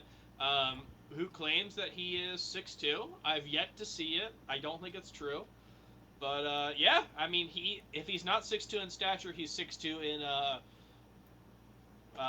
wins. I guess I don't know. He's large in his online persona because yeah, he's been putting up some incredible wins. He beat Null at Battle BC. He can make some waves here. Mm-hmm. I really hope that Leffen Polish is a good set because Especially last time they both admitted that it was possibly the worst melee that's been played. Leffen missing every single down smash punish, Polish panicking a lot. But it was heightened because Polish was very close to beating Leffen. Yeah. Mhm. Um, Hey, and now there's HBox SFAT at Double Down, so there's a new high water mark for worst melee. Worst of all melee. time. oh yeah. So they can outdo themselves if they really wanted to. Something I also did want to remark on, just sort of tangentially, is that I am just still in awe that I believe like the reason why Phantom is happening in this way is off of sheer raw brute force of Australian charisma, where Josh Mann and gang come to the U.S. for Summit, they stay around going to It's like from a tournament sleeper to cell. tournament, and they just like charm every single person they meet They're so charming. to the point where like they're just like I don't know a more beloved group of people. I mean, it's really like I bet if you told me, you take me aside, you say I went down a rabbit hole, I found out some stuff. You're not gonna believe this, but the Australian tourism agency is actually paying these charming, attractive men to go play melee and do very well, and just like get everyone to like Australia. I would believe it. Now I did tell Polish because I was talking to Polish and they were saying that they kind of got like charmed into it, and I was like, you know what, Josh man, he's got his charm. You go over to Australia, you find out everyone's just that charming. They're all charming and cute. The only thing Josh man has is he's taller. It's like more visible. Yeah. That's crazy. Yeah, Pipe Bomb Industries is at Phantom. PBI. Yeah. We don't know what it stands for. Yeah. Phantom True? kind of through the sheer willpower of charm of the Australians and the sheer willpower of the money from the yard. I think that this ended up being a pretty surprising major. So we'll see. We talked about Is it on any circuit? Do you know? That is an insanely good question. I will have to think about that. It's not on the Panda Cup, I know that. I believe it could be. It's on Smash World Tour. Would be? Okay. I think it's Smash World Tour. That's good. Yeah, it should be super cool to see people get some points from out there. Because I know, like, Sock and Gnome Dome already have a lot of points from a different Australian event. So it'll be cool to see them have more. But yeah, like we've been talking about this event. We've been talking about the people here. Let's just kind of put all of our chips on the table, so to speak. All $800 worth of our chips. It's the Wednesday before the event. Maybe we can pretend like it's a Thursday and we're betting $750. Maybe the whole 800. Who do you say is going to win this event? I will say Leffen. And with the knowledge that he is posting sad dogs and saying that's his current mood, so he might not be going.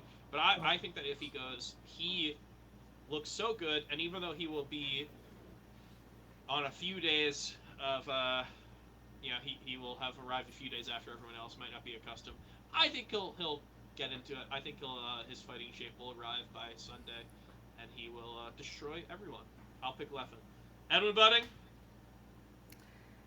There's two matchups he has to prepare for.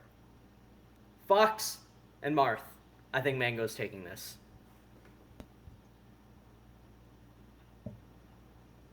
Is that okay? That's all your. Yeah, that's all I'm gonna say. Because that's is a it big Eric's one. turn or my turn? Yeah, I think he's gonna win. Just got a hunch. Are you gonna like try to convince anyone? Yeah. I just think it's this is like we've seen Mango go through slumps before, right? Like we've seen him go through slumps where he like doesn't make top 8, like he's losing to other top 10 players, where like he's even suffering like an upset like to someone like Fizzwiggle at a major. But like I think it feels a lot worse than what it is right now because we've also seen him DQ out of 2 events, right? So it's like when you look at all his losses and how they're coming, it's like other than the Fizzwiggle loss, he's losing to like other top 10 players. It almost like it sort of reminds me of like a more distilled version of his mid 2019 stretch where he was finishing out of top 8 at events like Main Stage and everything else. And what did Mango do after like 5 straight bad events? He won the Big House 9, right? He was able to come. He was able to do that there, and he was able to win the Big House 9, by the way, in like a very miraculous run. I think this tournament has a lot of things that work out in Mango's favor. I think his path to like winners quarters is going to be a lot more straightforward than it might be in America, where he has to take on like a scary field. I think Australia is very good. Don't get me wrong, but I don't think they have someone that's like, outside of like Josh, obviously, and like maybe Sock to an extent. I don't think they have someone hovering around like top 100 talent that he would have to play in like round 2 pools, right? So like when it comes to his path directly to winners quarters, where he's projected to play like what Kadoran or something, is very straightforward, right?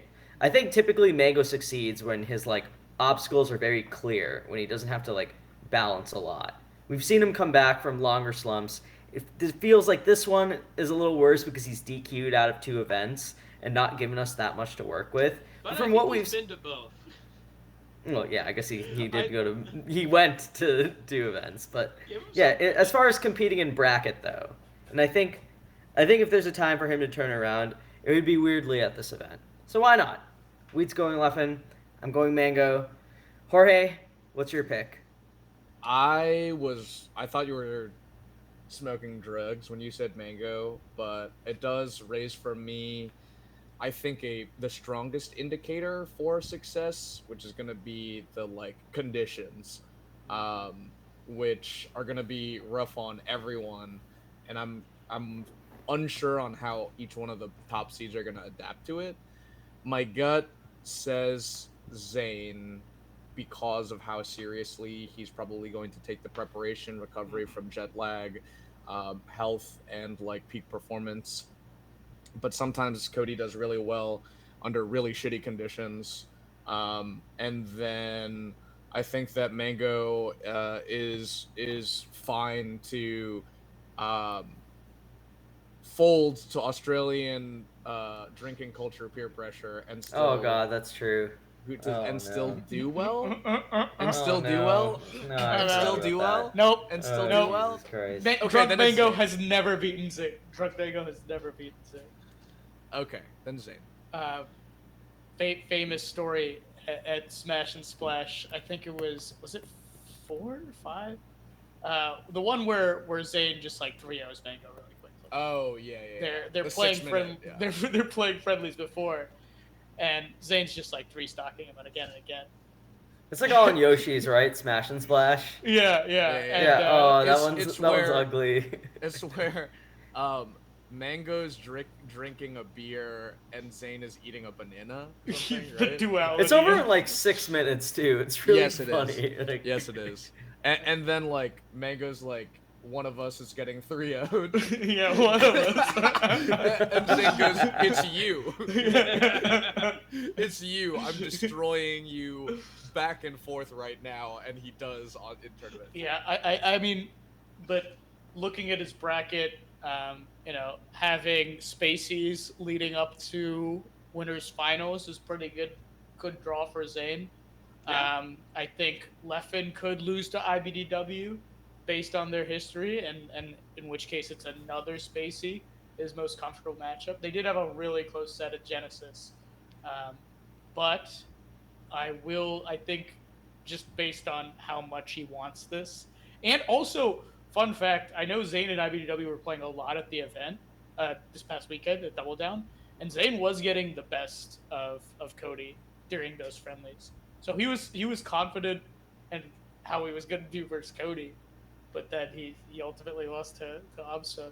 So I think if he can make it through the sea of Spaceys, Zayn is going to take this event. I'd like to see it happen. I think any result that we get from here is going to be a sick one. Yeah. Any of these top 4 seeds, are super cool to see them win. And if it's someone who's not top 4, that's cool in and of itself. Polish. I have been. Yeah, I think Polish? Polish. Josh, man? That'd be sick. Polish literally, I think, could win. Polish good. I want to see it happen. Yeah, I think their path before Leffen joined was like having Mango, and I was like, maybe. Yeah, I've been like waiting to drop a take for the past few weeks, and I came up with this like almost a month ago, and I was like, I am going to say J-Mook is going to win Phantom on stream, and it's going to be insane. And then in the time since, he's dropped out, and he's like beaten Zane twice. Yeah, he's just like a top 5 player that's beaten Zane. It's not like, a cool. Even if he were in bracket, it wouldn't be a cool prediction anymore. It'd be like, okay, yeah, that sounds right. Yeah, sure. Yeah, I think he could win. So unfortunately, I'm not able to give that, but yeah, like I said, I will give Leffen. I think any of these things are going to be super cool, and it should be a fun thing to watch. I mean, hey, international melee. We haven't seen a really big international thing in a little bit. Well, I guess Canada's international, but you know, non-North American. So I think this should be a super fun one to watch.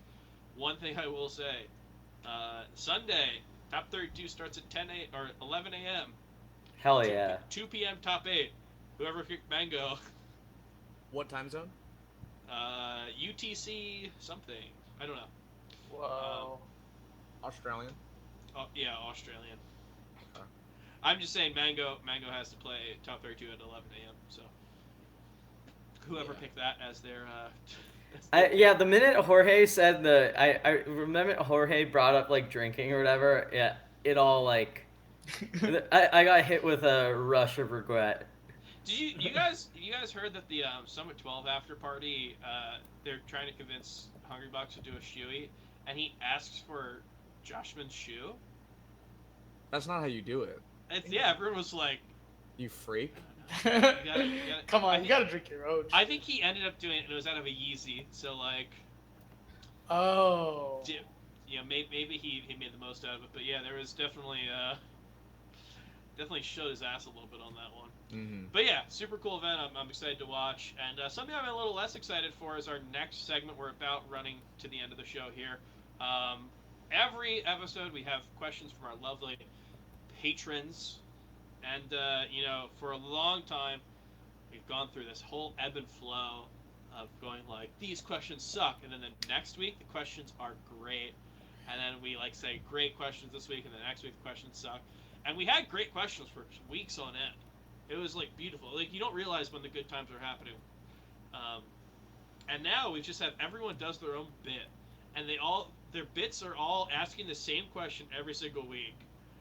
And we've just got like, all these disparate groups of people who just keep asking the same questions. So I will, as long as this happens, I will make sure to note that the questions that we're getting are bad. But through all of these bits, we do have some diamonds in the rough, and we have some questions from patrons to give you. Edwin, I think you've got the first one. Yeah, I'm going to start with this one. So this is coming from Faust, the Puff player. What do you think your strengths and weaknesses are relative to other commentators? This is both to Jorge and Junebug. Ooh.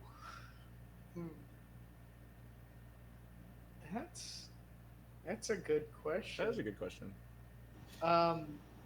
Relative to other commentators. I can go first if you want to think about it. Sure. So I think strength. I think for me, I do. I think that the reason why I do commentary, like, is because I think I have something to offer, right? Like, if I thought that I was actually like not elevating some level of experience for people, I wouldn't be doing it. The attention is kind of sucks. But the thing I think I'm good at is like identifying themes within the actual gameplay, and then like that sort of coming up. And I've surprised myself with how many times like I've said that, hey, look, they did this interaction, and it becomes like a shaping factor in the outcome of the set. And like whenever I feel like I had a really good block, it's because I just did a bunch of those. It offers for me like an additional dimension to the gameplay itself without knowing, like, regardless of the players at all. And I think it also like gives a little bit of a life to when people say like, oh, this person plays this way or that way. When I don't really know what that means until I sit down and watch it and think about it. But when that happens, I'm like, okay, I kind of know and feel comfortable in sort of declaring that this person, or describing that this person plays this way. Weaknesses though are like I think the mechanics or like the fundamentals, because I think there are a lot of other commentators who, especially those who had been doing it for a long time. When I first started doing blocks, I was surprised that like the commentators that I thought were really boring or didn't like that much actually just had a bunch of strong foundational skills in terms of like flow, in terms of like keeping things grounded, in terms of like structure of the broadcast. And so I think like for a while, and to this point still too, like I think I'm a little bit too much frosting, and so that sort of like the consistency is not there as much as someone who like I think may be more bland but is facilitating a lot more effectively and more reliably. You know what I mean? It's all All right. about webs. It all comes back to webs. I love webs. Webs. I love webs. He's the goat. Yeah, June. What about yourself? I have a lot of like game knowledge, like in terms of player perspective, characters, matchups. It definitely helps. I like sort of recognizing the patterns that come out in interactions, like, oh, he's doing this thing, and it's super fun just to like kind of shed my perspective on Smash. Uh, Weaknesses, I do think sometimes I get like somewhat cynical and like bit heavy. It's like, oh, fiction is literally F smashing 5 times in a row, where it's like, oh, like maybe in a top 8 you want to make this really cool. Like, wow, it's amazing that he could like he just knows the ice climbers so well and how effective F Smash is versus them. But I'm like, this is fucking carnival shit. He's just F smashing. But it can be both, right? But I just choose to have that like spin on it. Um, and yeah, there's I think some bits that I need to learn to let die, and some that I should like pursue. And it's hard for me because I feel like I do and enable all the bits, so it's like I definitely need to like tone that part down relative to other commentators in a specific settings. I will say like a comment that was received a lot is like, oh, these guys would be perfect for like Summit Couch or like Top 64. So I mean, there's a time and place for just the joking. Different tones. Yeah. Which, by the way, can you guys get us on the Summit Couch? Yeah, that'd be good. The only way I get into Summit is Dark Genix paying $1,000 to get my ass in. Look, So, Dark Genix, can you get us into Summit? No, that's over. Would it be crazy if he still did that and he like didn't benefit from it? He's just like, no, I want to pay $30,000 a year.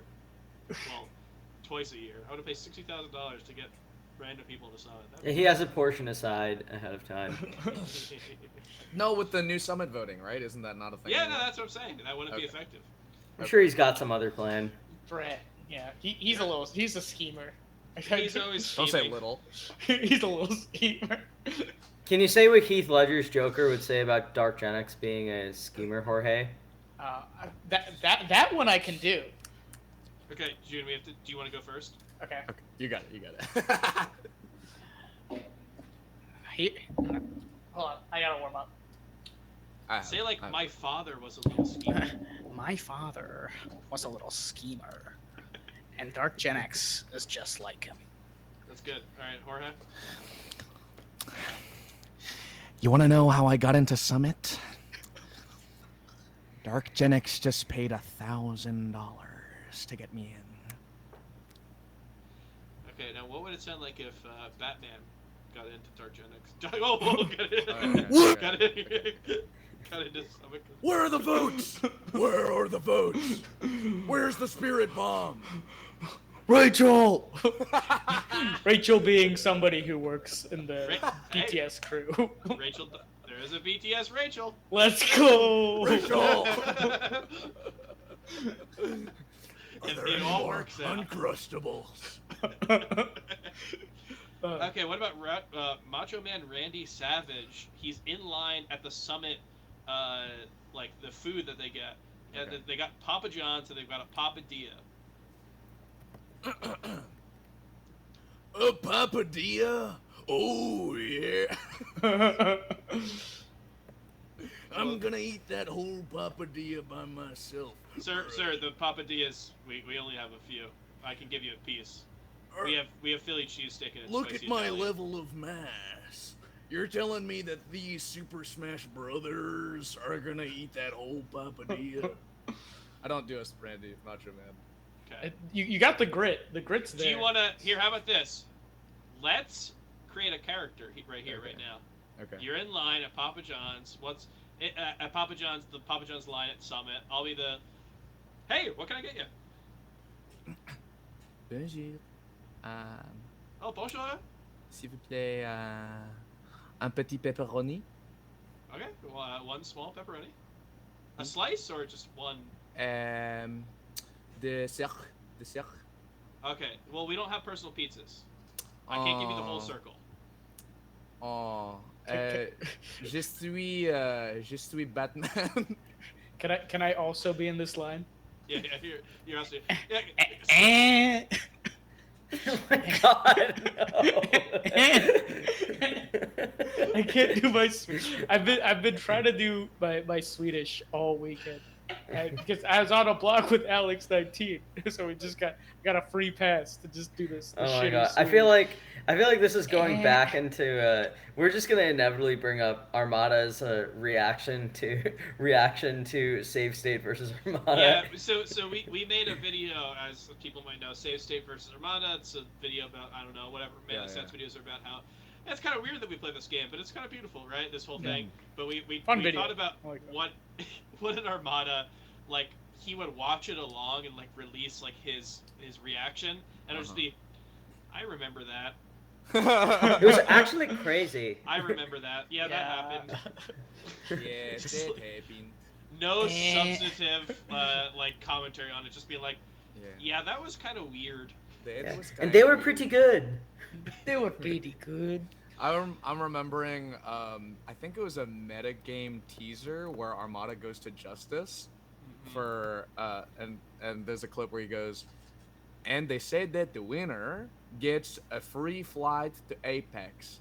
And me, leaving very far away, I won that flight. And he got it. And we just say that all the time. I don't know if you heard you, but sometimes we'll be like, I want that bite when we ask someone for food. I want that. All right, we're spiraling out of control here. Edwin, you're Okay. right. You know what, Edwin? This is you guys talk about your commentary. I think your commentary is very good, and obviously, you know, reading negative things about it hurts to hear. I say, here's my thing. TriCast, it's you two, and then like a stern principal. And I think that like this principal, Yes. and I will say, maybe I'm sexist. I'll say the principal's a man. Yes. I think he doesn't have to say anything. I just think that his presence there will put you in line. Oh, really? I thought you were Yeah. gonna say like you wanted the dynamic such that we would be ne'er-do-wells, but at least it would be grounded by like the Captain Underpants regular guy while we're I rearranging think the that- letters. That big, so he's also big. Oh. Okay. He's Fair big. enough. Does he know So- numbers by any so- chance? Like Is stats? Is he 6? Is this No. just Stude? Is this just us and That's Stude? so messed up. He's not as big as Stude. Let's say he's 6'3". Okay. And he's Big wearing comedy a suit. fan. He's a principal. No, it's Oh. not me. I'm No, 6'2". He's a straight. I don't want to be on. straight man. I think we'd all get too silly. I'm saying you get a principal on there, like a middle school principal, inner city middle school principal. Oh. Get him on there. I think just his presence will make the two of you. You won't divulge into like leg 3 of the bit. I think that We stop at 2. you'll just feel a little too silly in front of this guy. I think what needs to happen is we need to place like someone who grew up in rough conditions right in front of us, to so that we sort of feel bad like belaboring it, and we just like are like, oh whoa, like we should not take things in our lives for granted. You have And just- you have one monitor that is game feed, and then the other monitor is just like third world country photos or something. You're Yeah, like, yeah, yeah. wow, Sarah you know, McLachlan slideshow. really puts it in all into perspective, doesn't it? I was like, back to the match. Oh man. Yeah, I mean, I This guess is really serious, guys. that SD was pretty funny, but I mean, it makes you think, like, why are we even all here doing this? It Like, comes can't- for us all. Okay, we've got another question. Let's cut the bit there. We've got another question. This is from SF. I don't know if I'd call SF question superstar yet, but he is my goat, so he's got that. So SF asks, who is the best player Junebug's Doc could beat? Who is the best player I have beaten, like, in games? I think that's a great answer, but I think this is also, like, hypothetical. What do you think your beak is? I have beaten both IBW's Fox and Zane's Marth in games with my Doc. But When about- are you could talking you best beat- of 3 or best of 5? I'm talking one games in long I- friendly I sessions. mean, where... or I guess SF. I guess SF. What are the parameters? Because I think that Let's say best of 3. That's so hard, much harder. think- Versus I think Spaceys on I think you beat FD. Zane. If Zane's like doable just because we used to play so much, and I'm like one of the weird people that think Doc Marth isn't that bad, and Kevin Toy was like that matchup's like 65-35. I'm like, no, it can't be that bad. Mm-hmm. How'd you do against him? Kevin Toy? Mm-hmm. I You didn't guys play play him. over the weekend? Oh. No, I was just talking about my Doc a lot, and Zane and Kevin were playing friendlies or something. It came up. So I guess it's Zane. If we're being practical, I think like skill. I guess not taking the weird factors as much into account. I think you could be like most top spacies outside of like most fast fallers outside of the top 10, I guess. Yeah. You can beat Magi. You played like bad versus Magi. I did. I dropped so much, but Magi also probably did not know how to play. Yeah, Do you think sure, you beat sure. Albert with Doc? I think you do. You do beat Ooh. Albert. Or you can. Albert? Does it have a significant non-zero chance? Yeah, I think so. I think I could beat Albert. Yeah.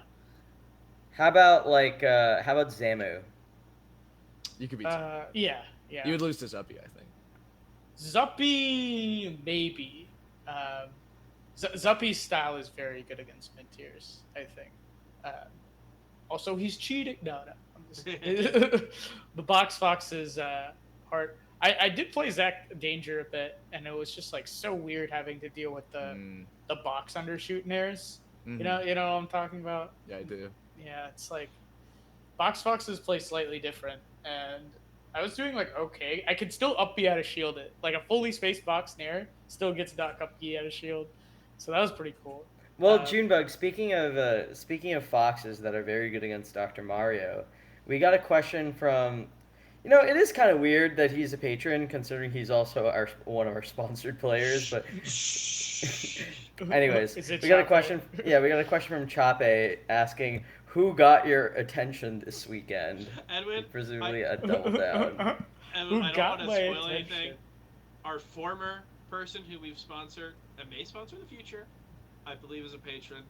And we do have people who we are going to announce very soon who are patrons. You just give them their money back.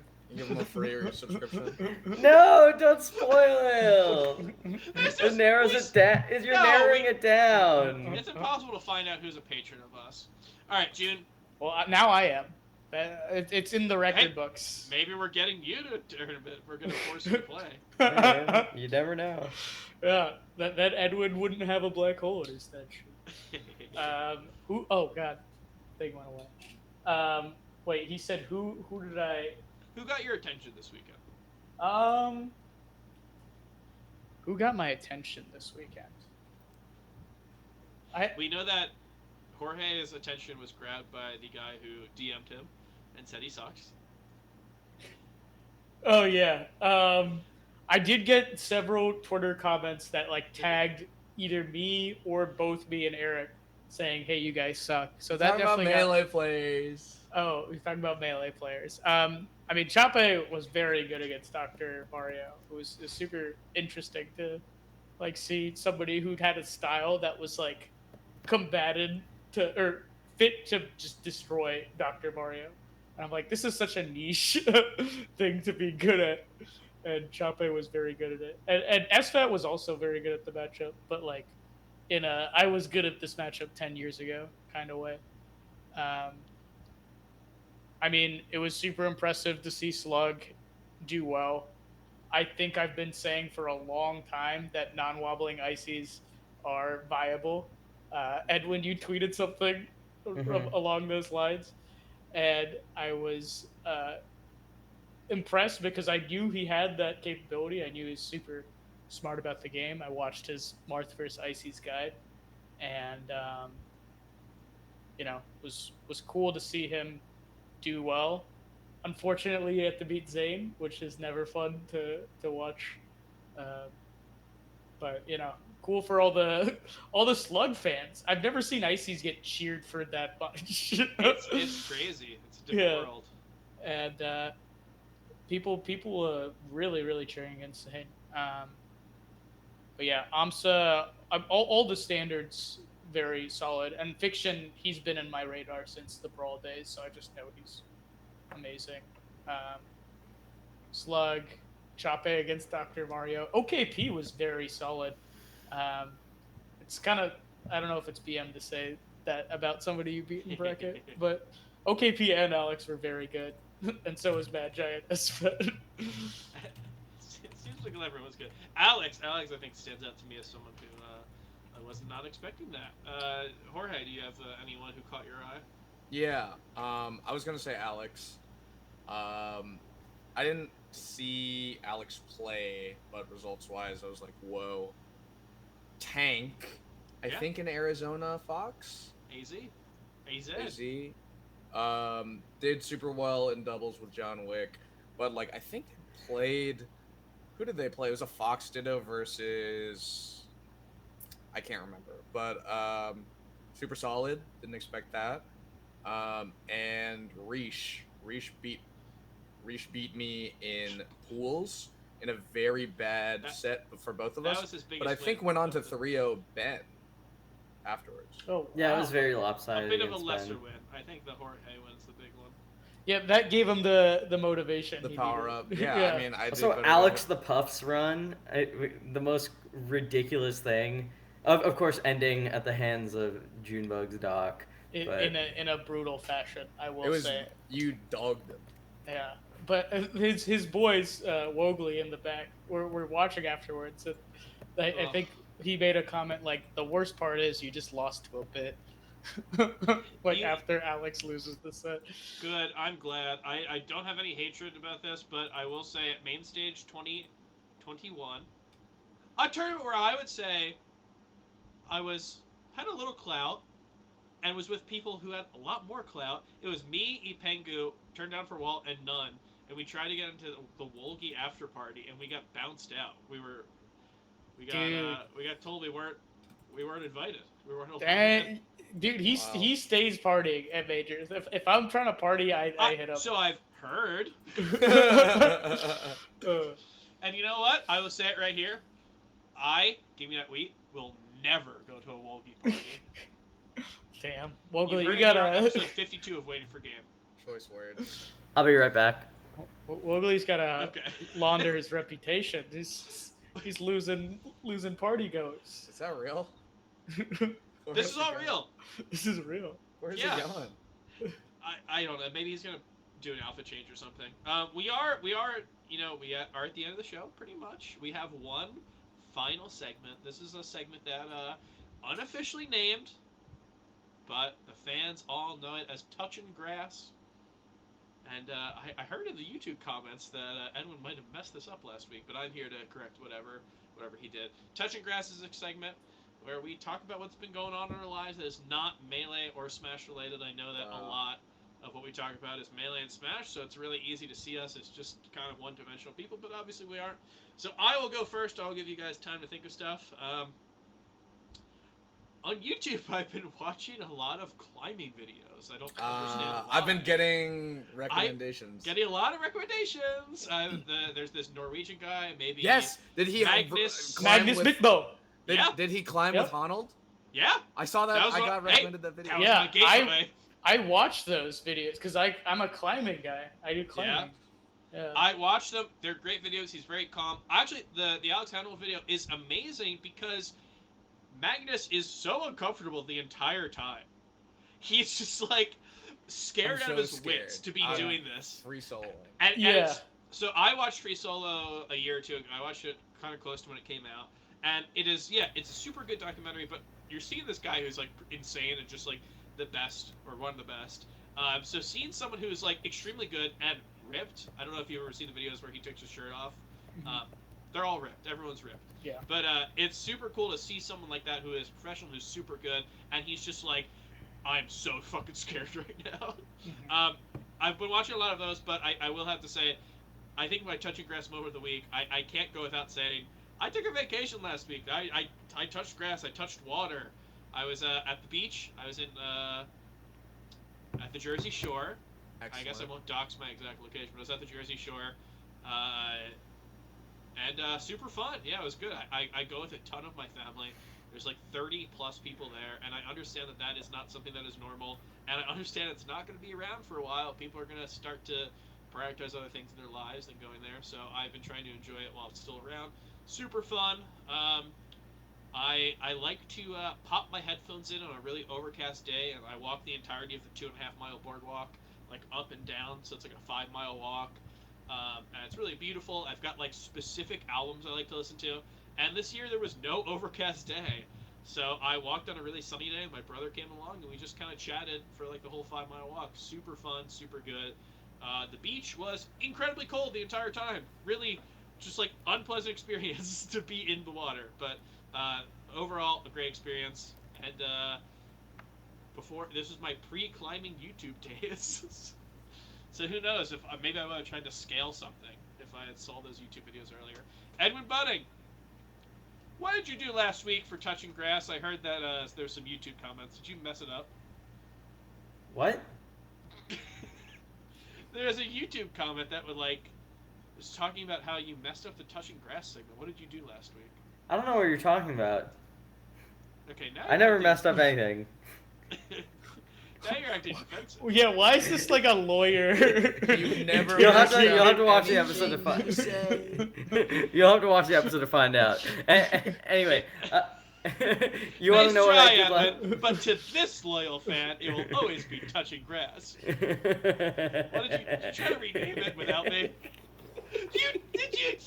God, the 1 week I take a vacation, I come back and my segment's not only that, but SF said something about touching grass, and I said, I don't know what you're talking about. I've never heard them.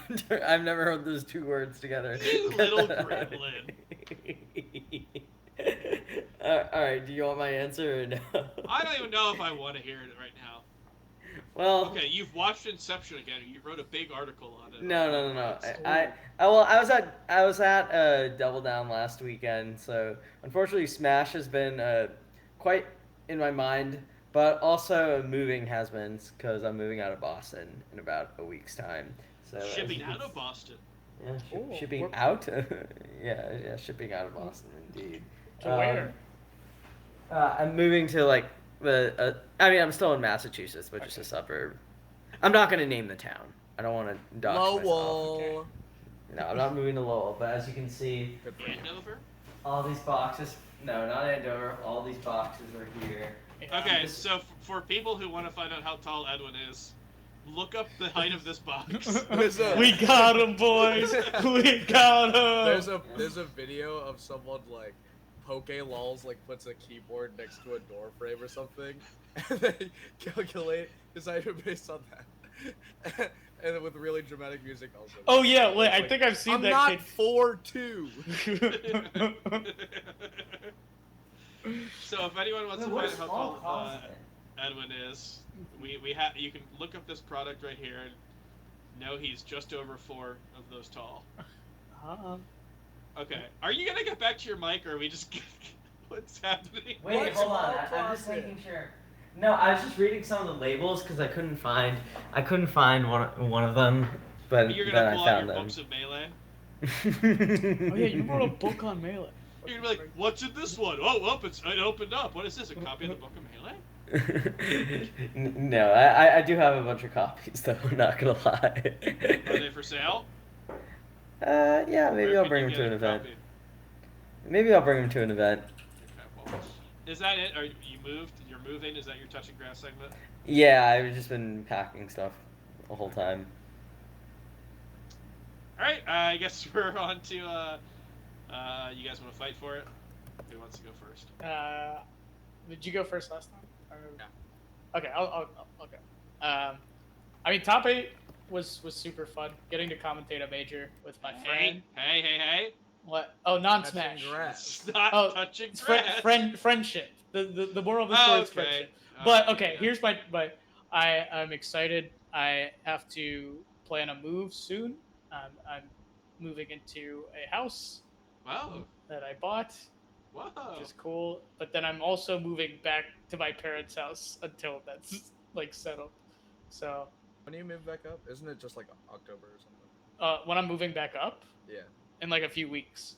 Oh shit. Yeah. That's and not then- October at all. Yeah. I moved to my place. I think September 22nd. This is still not October. Yeah. Interesting. I think late September, early October is when I was. I was gonna say, why was October?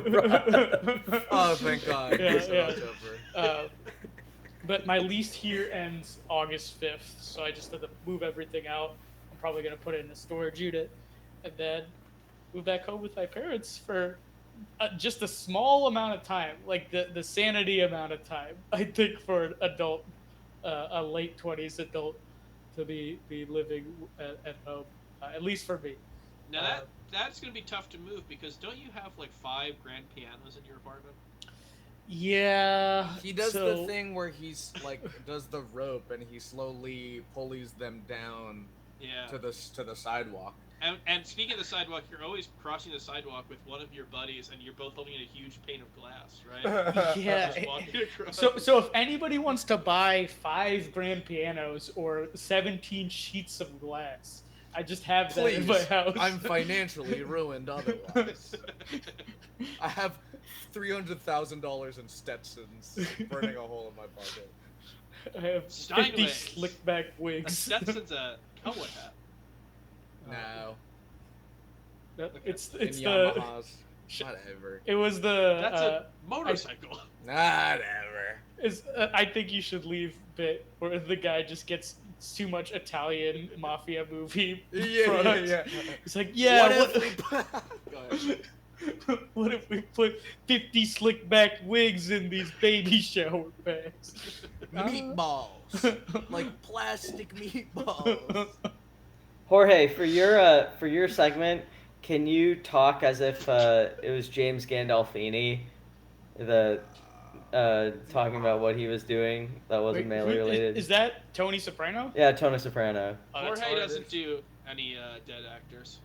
That's true, out of respect. Yeah. I What would about say- what about just like the character though? Okay, I would say Tony like, Soprano.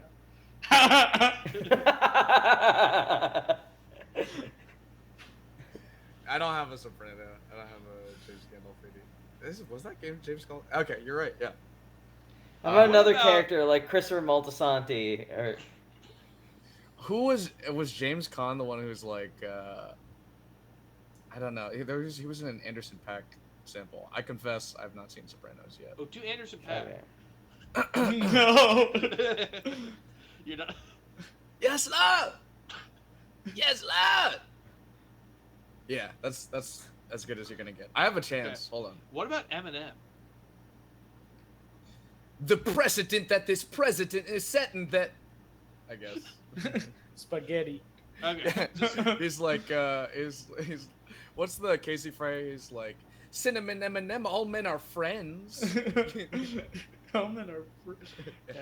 All right. What if it just in your normal voice, or maybe a German accent, Yeah. you do you just talked about what's going on recently with you. Yeah, so I got eine Promotion at meiner Unwerk a few Ooh. months ago. Oh, congrats. Thank you. And then so we just rolled out a big project that I led, and it was very good. It was very good. And what do you do for your job again? I'm a consultant for the State Department. Yes. Do process stuff, assessments, logistics. It's TOing for For coups, right? Okay. You do a couple coups and suddenly you're like, stay out of South America. Yeah, it's also a State Department bomb. Whatever. You are a Cambodian immigrant. Yeah. We didn't oopsies, okay? There might have been an oopsie in Cambodia. What was the thing that HBox said out in his apology statement? I did a stupid fuck. I think it was I did a super fuck up. A super fuck. Dude, in his Okay. apology, it's so fucked up. At the end, he goes, I hope something good can come from this. If you don't take these seriously, maybe you should start doing it. I was like, how the hell am I getting high-roaded by HBox right now when you just vomited blood into a crowd of people? Okay. It was like... It was great because in his apology, he admitted that he doesn't care about the mask until today, which is like a year to date of the first entry into like offline melee. Like 1 year ago, this weekend was Summit 11. Like, oh, shit. he's like, yeah, I never followed it. Holy shit. I'm not half-asking mask protocols anymore. It's like, wait, you were doing this entire time? So you admit knew? it. You guys are getting paid? Okay, so you did a coup for the State Department, and it worked out well. Yeah, I'm very good at it. Well, that's sick to hear. Yeah, I turned down that GG job so I could stay. You turned it down for Wall. That's right. That's funny. That's just a well-crafted joke. Well done. Gotta respect it. Gotta respect. Did Walt take that GG job? It'd be amazing if he did. That was the only thing that could have made this joke better. Yeah. It was actually the same position. Or Jorge, if you started to work for Wall. Ooh. What about that? That would make the joke great. Like turn down for Walt. You Like turned it down now. for Wall. Oh, fun. That's just fun. And We that's like how the that English here. language works. Walt is also a state contractor in this analogy. Yeah, so that's sick. That's fun. You've got 3 dogs. I do have 3 dogs. I have a wife. I got married in March. I have a younger sister who's going off to the University of Virginia in the fall. And I'm also trying to buy a house. Everything's changing. Yes. Nice. Sunrise, sunset. Yeah, the housing market around Northern Virginia, where we live, or at least in MDVA, where a lot of people are from, is insane. So we're waiting very much so that people, for an economic recession, well, not hoping, just like planning for, Preparing Planting for. the seeds of an economic recession. I'm walking like in front of hedge funds, going like, "Whoa, people like me are very scared right now." You're just Do like with that what you will. you're buying insane numbers of like certain products to inflate them artificially. Yes.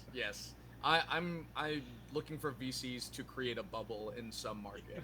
The canned tuna market is crazy. Okay, well, I'm gonna suggest something. Why don't we start a hedge fund? Yeah, let's do it. So you're saying Could be we that buy way. all the canned tuna, and then we short it? I don't understand. Yes. Okay. Yeah. You know what? I'll defer to Chroma on anything. If Chroma tells us we should buy, 5 figures worth of canned tuna, I'm down. Hell yeah. Well, if you make $750,000, you can then afford a condo across the metro station in Fairfax, Virginia. I will Brutal. consider it. And if you make like a fifth of that, you can afford a condo in Richmond. Ooh. June, are you in Richmond right now? Yeah. I visited Richmond in October of 2021. Very good time. I went to the bridge. Oh, nice. Good bridge. Which bridge? Good bridge. The one that doesn't exist anymore. It blew it up. Oh shit. Yeah. There's like a big I mean, oh, fake. shit. There's like the ruins of a bridge. Hey, speaking of ruins, Blur came on the show, and his. Oh my god, don't get that guy started on ruins. He loves Ruins? ruins. No, there I was love it was ruins. it was good. It had a lot of Love talk about. ruins. But I don't know. I went to a chicken and waffles place that was a lot of people. This was like a Tuesday, Wednesday maybe. It was a pretty random day of the week, but a lot of people were getting mimosas. At chicken and waffles place Hell yeah. in Richmond. Hell Yeah. yeah. Oh. It was like you walk up to the counter and you order your chicken and waffles, and then a lot of mimosas. Huh. That's cool. Was I think it? mimosas are a good one. You know what Sure. I like for a brunch drink? What? I gotta go French 75. Is that a brute champagne? No. You take a little champagne. Okay, so it's probably an ounce of lemon juice, maybe an ounce of gin. Then you top it with champagne. Put a little lemon twist on it. Sounds lovely. Oh, it is. The gin comes through just a little bit. You get the sweetness of it, but it's balanced by the acidity of the lemon. I'm usually not a huge fan of gin, but I've been growing into it. Junebug. Junebug. Explicitly not gin. Argin. Argent. Oh, Argent. Argent is close. All right. Well, we have this is obviously an episode that people who watched live will know went up a little late. We are well past bedtime hours for these East Coast boys. So I appreciate everyone who's watching. I appreciate you guys for coming on, having fun. I know that this was something that with technical difficulties didn't make it the quickest experience, but I appreciate you guys coming on just along for the ride. So you've all got to move and to hang out with your wives and whatnot. Some of you have wives, some of you have to move. There's a Venn diagram here that we can figure out, but we will do that maybe off air. So I appreciate everyone who's been on.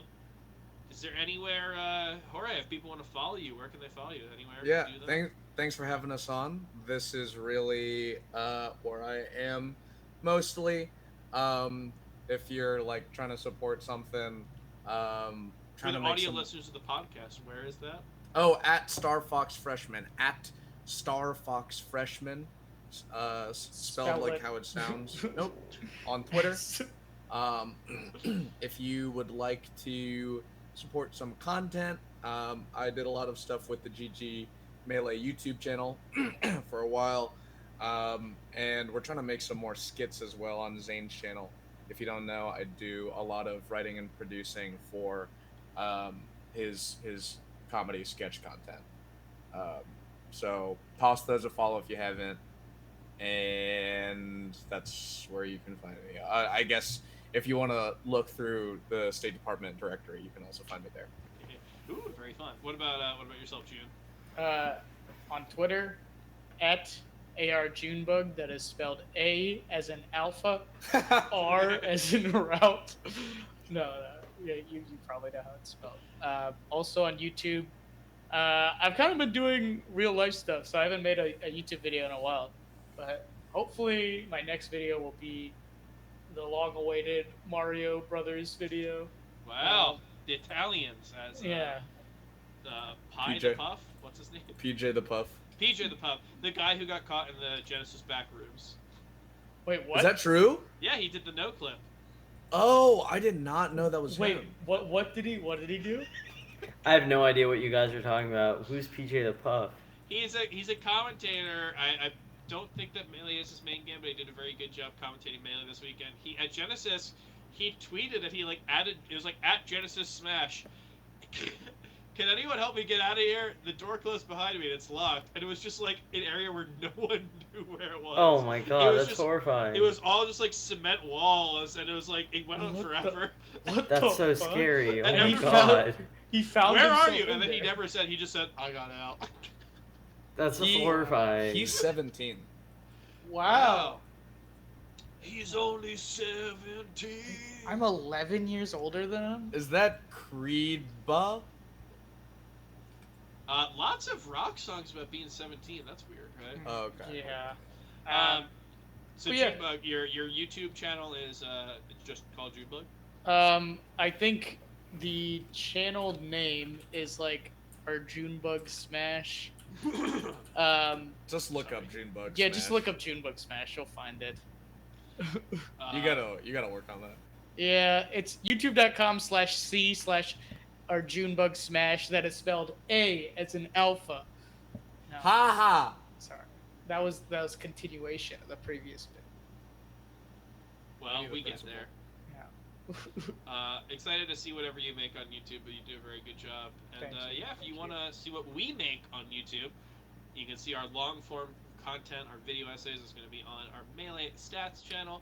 You can head on over to Melee Stats Archive on YouTube. That's where we're going to have episodes of the show after they air and some other sets here and there.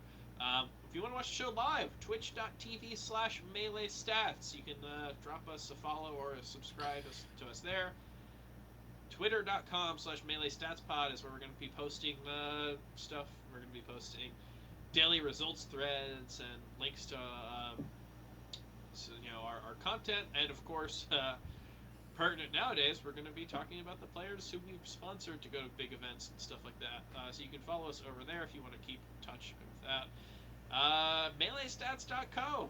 That's our website. You can find articles such as Monday Morning Marth and When's Melee over there. And if you love everything we do and you just want to support us, Patreon.com/MeleeStats. I don't think I did a horrible job after being off a week. I think I was able to ease my way back into that the plugs a little bit.